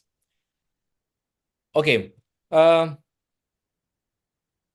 I think we already know that is the right now with governance terminology, the new terminology of governance. That is, the governance itself arise from the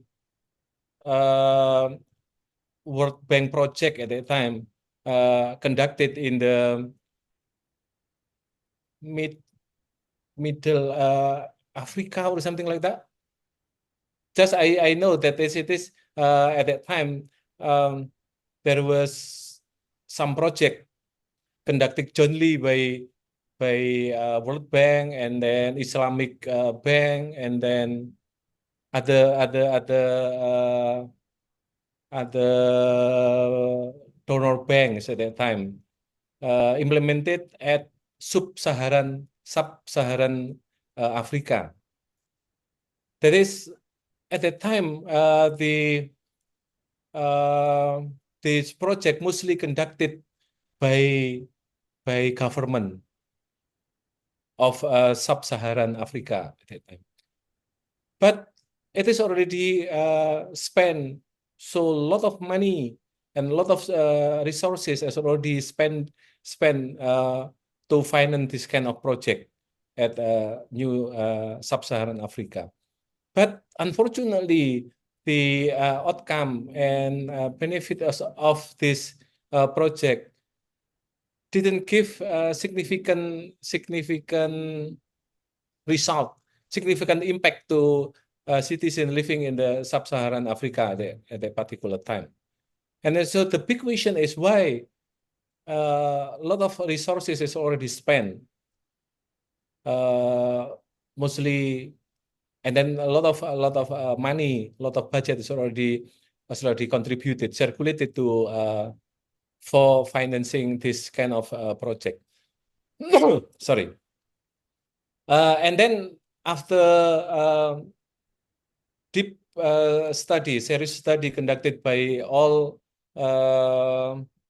by a lot of universities at this particular time, they came to the result of the study that is this big project that is funded by all banks in the world haven't been successfully yet because of this project mostly conducted by government themselves without involving other actors. And then from this study arise recommendation that is, in order to be successful, particularly to resolve the very complicated problem like poverty, and then the low quality human human resources and so on and so forth. The government can become the single actor at this way. So that's why they have to invite the private sector, business sector at this particular, and also the citizen themselves, that is jointly work together to resolve this very complicated problem. So that's why after this study, we started familiar with the terminology of governance instead of government, because at the time in this way again there are some evidence that is a lot of serious problem outside of Africa, that is I already mentioned before, particularly in Asia, including in Southeast Asia, and also in East Asia or something like that. There is already have good evidence that is government can act by themselves without involving other actors and other sectors. So that's why it is in Indonesia, like when we know governance, we it is very confusing for us when have to translate in Indonesia whether it is kepemerintahan or pemerintahan, and then later on we say tata kelola pemerintahan or something like this. It is very very dynamic, right? So that's why Pak Ahmad Farlian, it is again for you guys, all participants, it is very basic question and very good question to refresh our understanding regarding governance. So that's why, and then at that time we know that governance consists of at least 3 pillars: government itself, and then a private sector and civil society, become triangle of this thing. So it is become the new paradigm as mentioned by Pak Barlian in here, NPG, new public governance. Regarding the governance itself, the rise of governance technology, whether it is triggered by NPG or something, I personally I can say can be yes or can be no, because if we have to trace backward, right? If whether NPG there is the NPG, the emerge of NPG, whether it is came earlier than governance terminology of governance that I already mentioned before. before as a result of the study in the sub-Saharan Africa.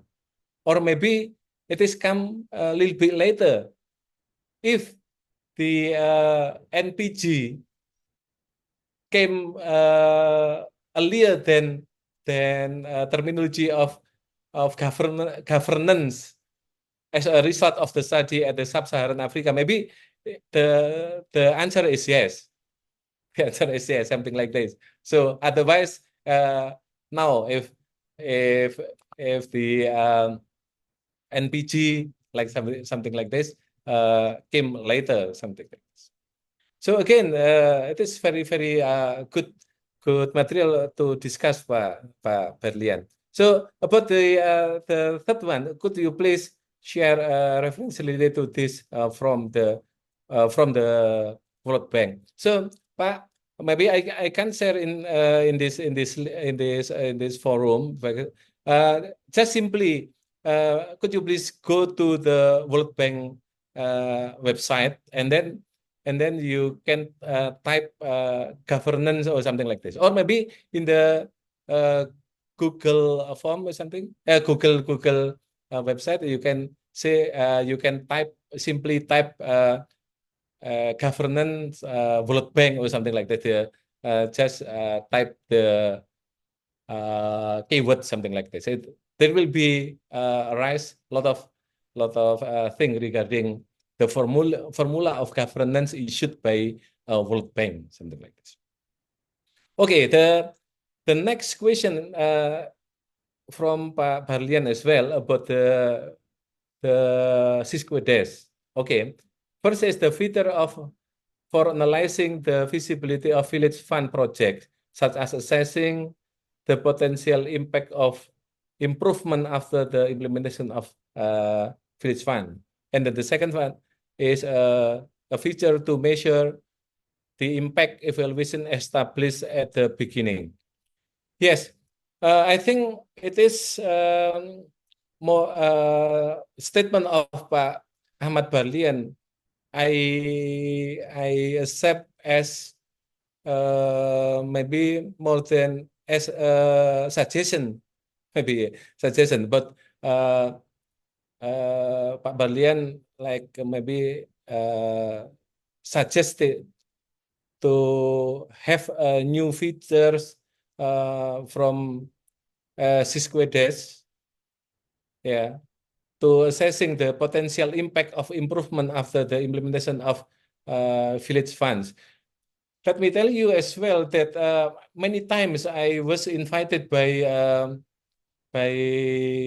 a particular local government, a city and regency in East Java and also at other province government, to analyze the effectiveness of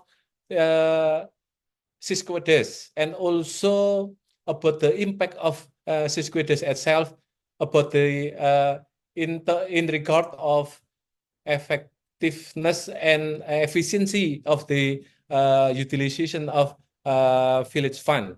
In this context, yeah,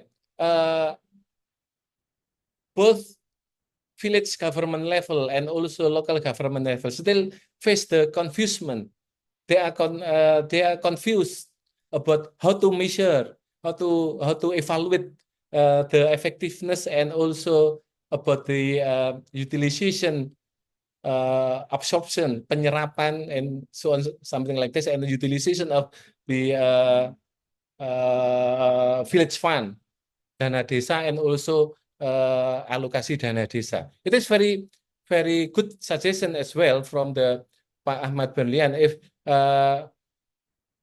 it is the result of my own research.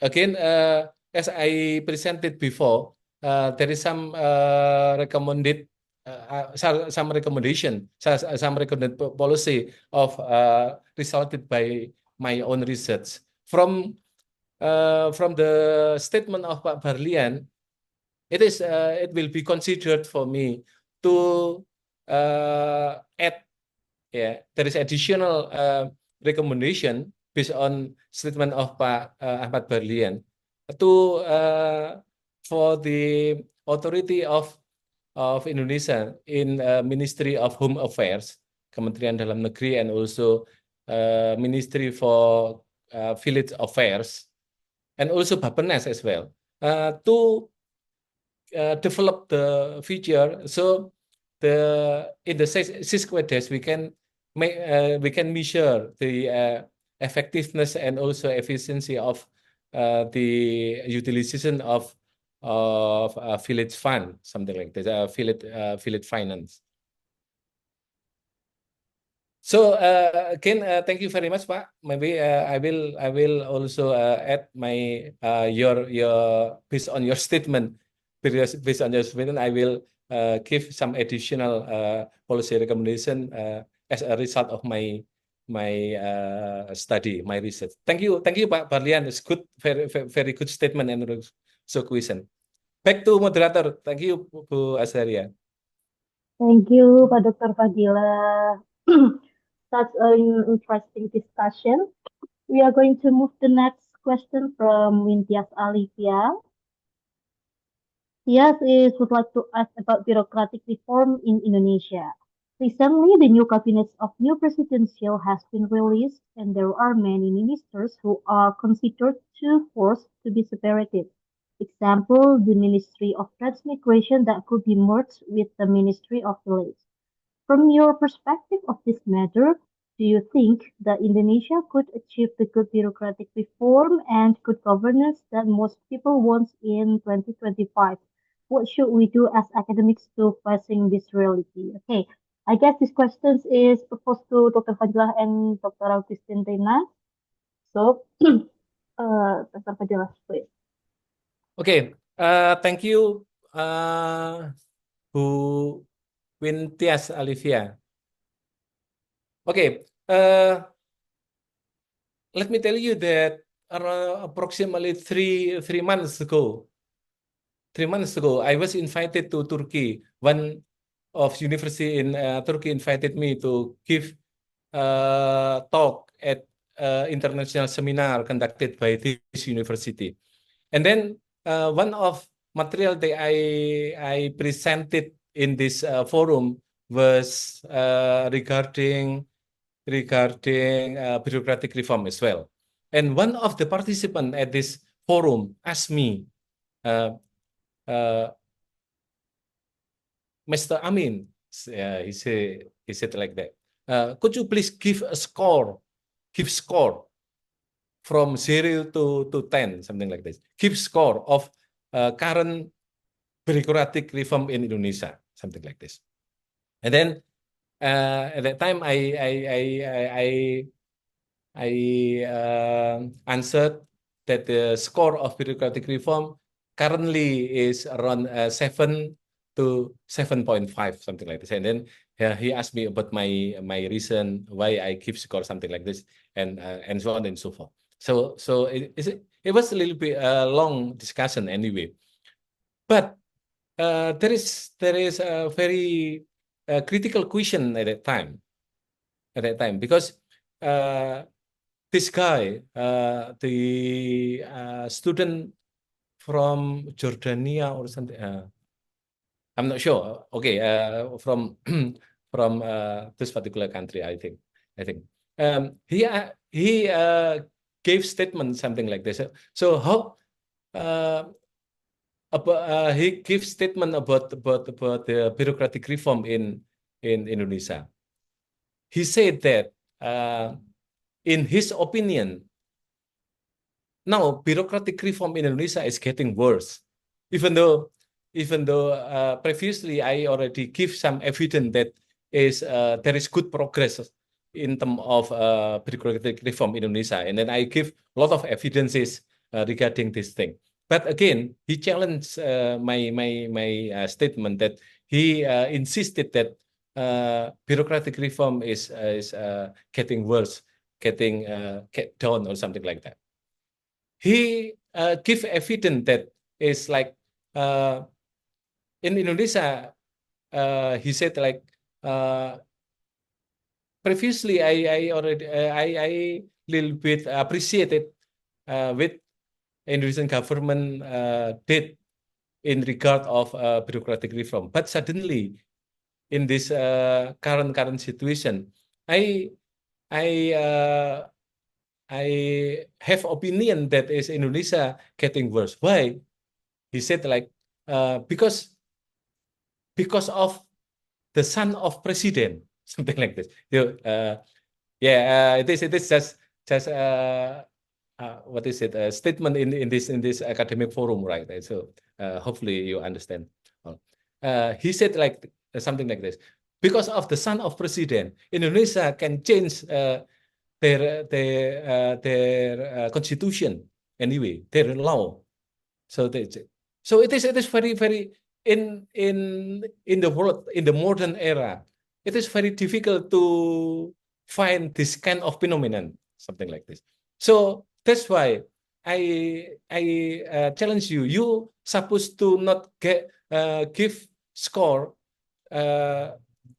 bureaucratic reform in Indonesia 7 or something like this. 3 or 4 is the appropriate score for bureaucratic reform, something in Indonesia, something like this. So it is kind of the story that is what happened in Indonesia. We can avoid from the appreciation, or maybe from the comment from people outside of Indonesia. Everything happened in Indonesia. Maybe tomorrow, or maybe a couple of hours later, all people around the world is already know about what happened in Indonesia. So that's why it is a little bit probably a difficult thing to hide, to what is it, run away from this situation, right? So about what happened, honestly about the question of Bu Wintias, Olivia, I haven't the what is it, the real information, because as we know that this afternoon the cabinet, the ministries that is joined in the cabinet under the president of Prabowo will be officially inaugurated this afternoon, right? So everything can be changed in the last minute. So maybe after this thing is already released, how many ministries and how many ministers that is accommodated by Pak Prabowo cabinet, it will be interesting for us to analyze it. But again, I'm not sure about the exact number of the ministry under the Pak Prabowo presidential or Pak Prabowo administration. But we can compare to the number of ministry in United States. That is the number of people, the number of citizens under the United States is more than 100 million. Is bigger than Indonesia, but the number of ministry is around 14 or 15. Correct me if I am wrong. Yeah, around 15 ministries. But in Indonesia, we last period that under Pak Jokowi administration is 44, and then until now still maybe more than this thing, more than this number. And then also China, with the number of people, more than 1 billion people, 1 miliar, lebih dari 1 miliar. Itu the number of ministry around 21 or something like this. This very efficient. But Indonesia, it is the consequence of the very fat coalition, very big coalition. So the Pak Prabowo have to accommodate all political party that support him as a transaction of this thing, political transaction. Pak Prabowo have to give a special chair for this political party who that already support him in the presidential contestancy in this presidential election, Justin. So that's why it is a very big number of ministry that have to be developed by Cabinet Pak Prabowo. It is the consequence of the big coalition as well.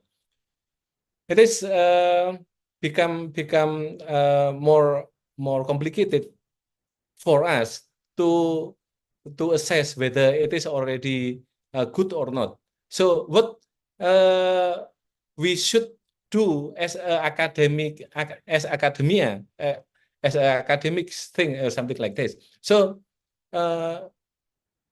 we can do like sustainably research or study to evaluate the effectiveness and also the efficiency of this current cabinet, or for example, whether if we have a good grant, proper grant or something, but the problem is we have a lot of grant, but sometimes the amount of grant is not really enough to conduct big or maybe the good study, right?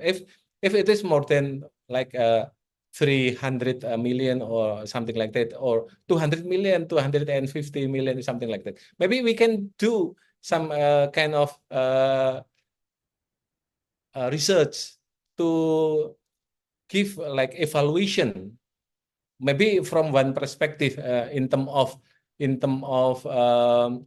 what is it, the efficiency of public finance or something like this, in perspective of performance of ministry or something like this, and so on and so forth. I think we can start from this thing as an academia, as an academic thing. We can conduct the study or research or to evaluate the performance of this ministry.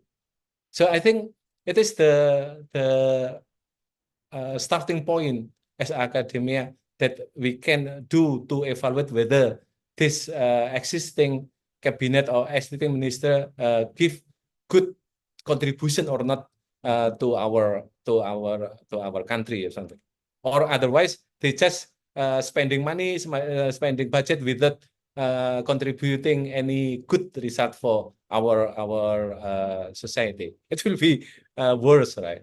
Okay, I think there's a moderator that I can see the answer that I can see. Thank you. Thank you very much, Dr. Fadila, for the comprehensive answer. Dr. Agustina, do you want to Okay. add any information? Okay, thank you, Miss Eda. I want to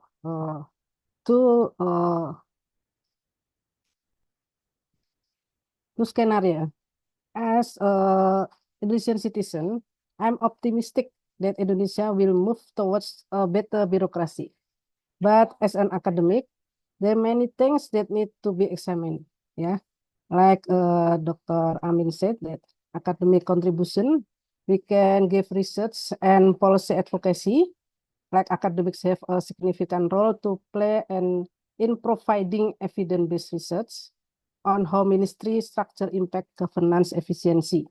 Through academic research, case studies, and policy papers, scholars and provide insight into which minister and be much restructure or need additional focus to support the reform agenda. And then we can evaluation, monitoring and evaluation, monitoring the progress of bureaucratic reform and governance improvements, independent reviews of government performance, and the effectiveness of reforms can provide valuable feedback for policy adjustments. And then this is for the conclusion that the question from Intias Alivia is a good question, but we can optimistic but the bureaucratic reform and a good governance by 2025 is the by inefficiencies academic play pivotal role analyzing the challenge, advocating for policy changes, engaging the public, and building the capacity of the civil service. By leveraging the expertise, academic can help guide Indonesia toward more effective governance and bureaucratic reform, even under challenges conditions. That is from me, Ms. Eda. Back to your. Thank you. Thank you, Ms. Rina, but there is still one question from Felisa Amalia. Because Felisa Amalia want to ask a question. In addition to the many advantages of governance in Smart Kampung, is it possible that the implementation would increase digital divide between developed and impoverished villages that still lack internet? So how to get past it? Because many villages in here still have difficulty finding a signal. Hey, Dr. Rina. Okay, thank you, Mrs. Eda. I want to answer the question from Felisa Amalia Wahidiasti. Okay, the conclusion. I agree with your question, but we must to optimize that the smart kampung village is must to be development. Yeah, the potential for IGAF for smart kampung to increase the digital divide is real if adequate measures are not taken to ensure equal access to the necessary infrastructure. Moreover, by investing in infrastructure development, utilizing alternative technology, fostering public-private partnership, and ensuring digital literacy, the digital divide can be minimized. It is crucial that rural and remote villages are included in national development strategies, ensuring that the benefits of e-governance are shared by all communities regardless of their connectivity status. I think that is the answer for the Felisa Amalia Wahidiasti. Thank you. Thank you very much, Dr. Rina, for the explanation. Well, thank you very much all the participants that's still here. Now we are already in the end of the session of today. I'm the moderator of the session. Want to apologize for any mistake that I did. And thank you very much for your attention. Thank you very much, Dr. Fadila. Thank you very much, Dr. Agustina. And I will give it back to the Master of Ceremony, Kak Mutia. Thank you so much, Miss Eda. Thank you for all speakers, Mr. Fadila, Miss Rina, and Mr. Shamsuri to represent and also presentate about e-governance. Okay, also as we come to close of this insightful session, let me take a moment to express my deepest gratitude to our amazing speakers for sharing such invaluable knowledge with us today. This discussion also inspired us to think more critically about the e-governance and also the challenges and opportunities in e-governance too.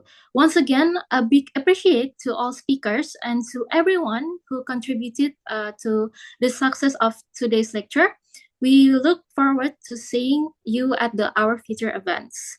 I'm Mutia as host today, and I would like to excuse myself. Have a great day ahead. Thank you so much. Wassalamualaikum warahmatullahi wabarakatuh. Waalaikumsalam warahmatullahi wabarakatuh.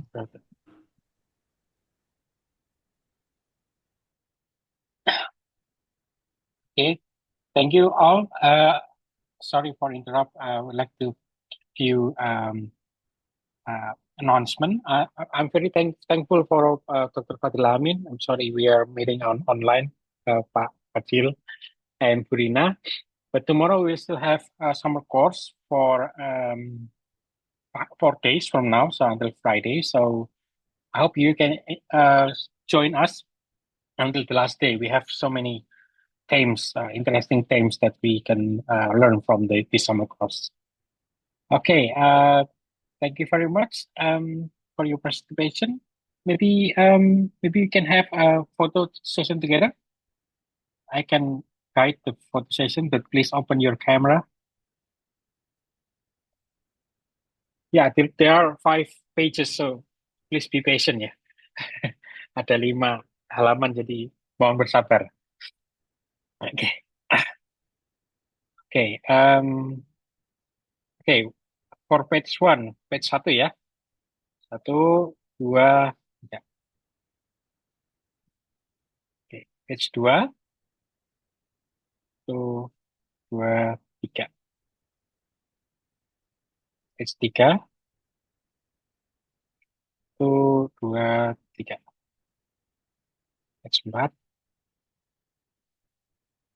2, 3. And then page 5, 1, 2, 3. Okay, thank you very much. See you tomorrow. Please do not forget to fill attendance link in the chat. Say goodbye. Good afternoon. Thank you very much. Thank you. Thank you, Pak Fadila Amin. Terima kasih. Thank you, Dr. Bu Yuni, Fadila, Bu Thank Rina, you, thank you. semuanya. Mantap acaranya, luar biasa. Terima kasih, mengerti. Ya, Pak.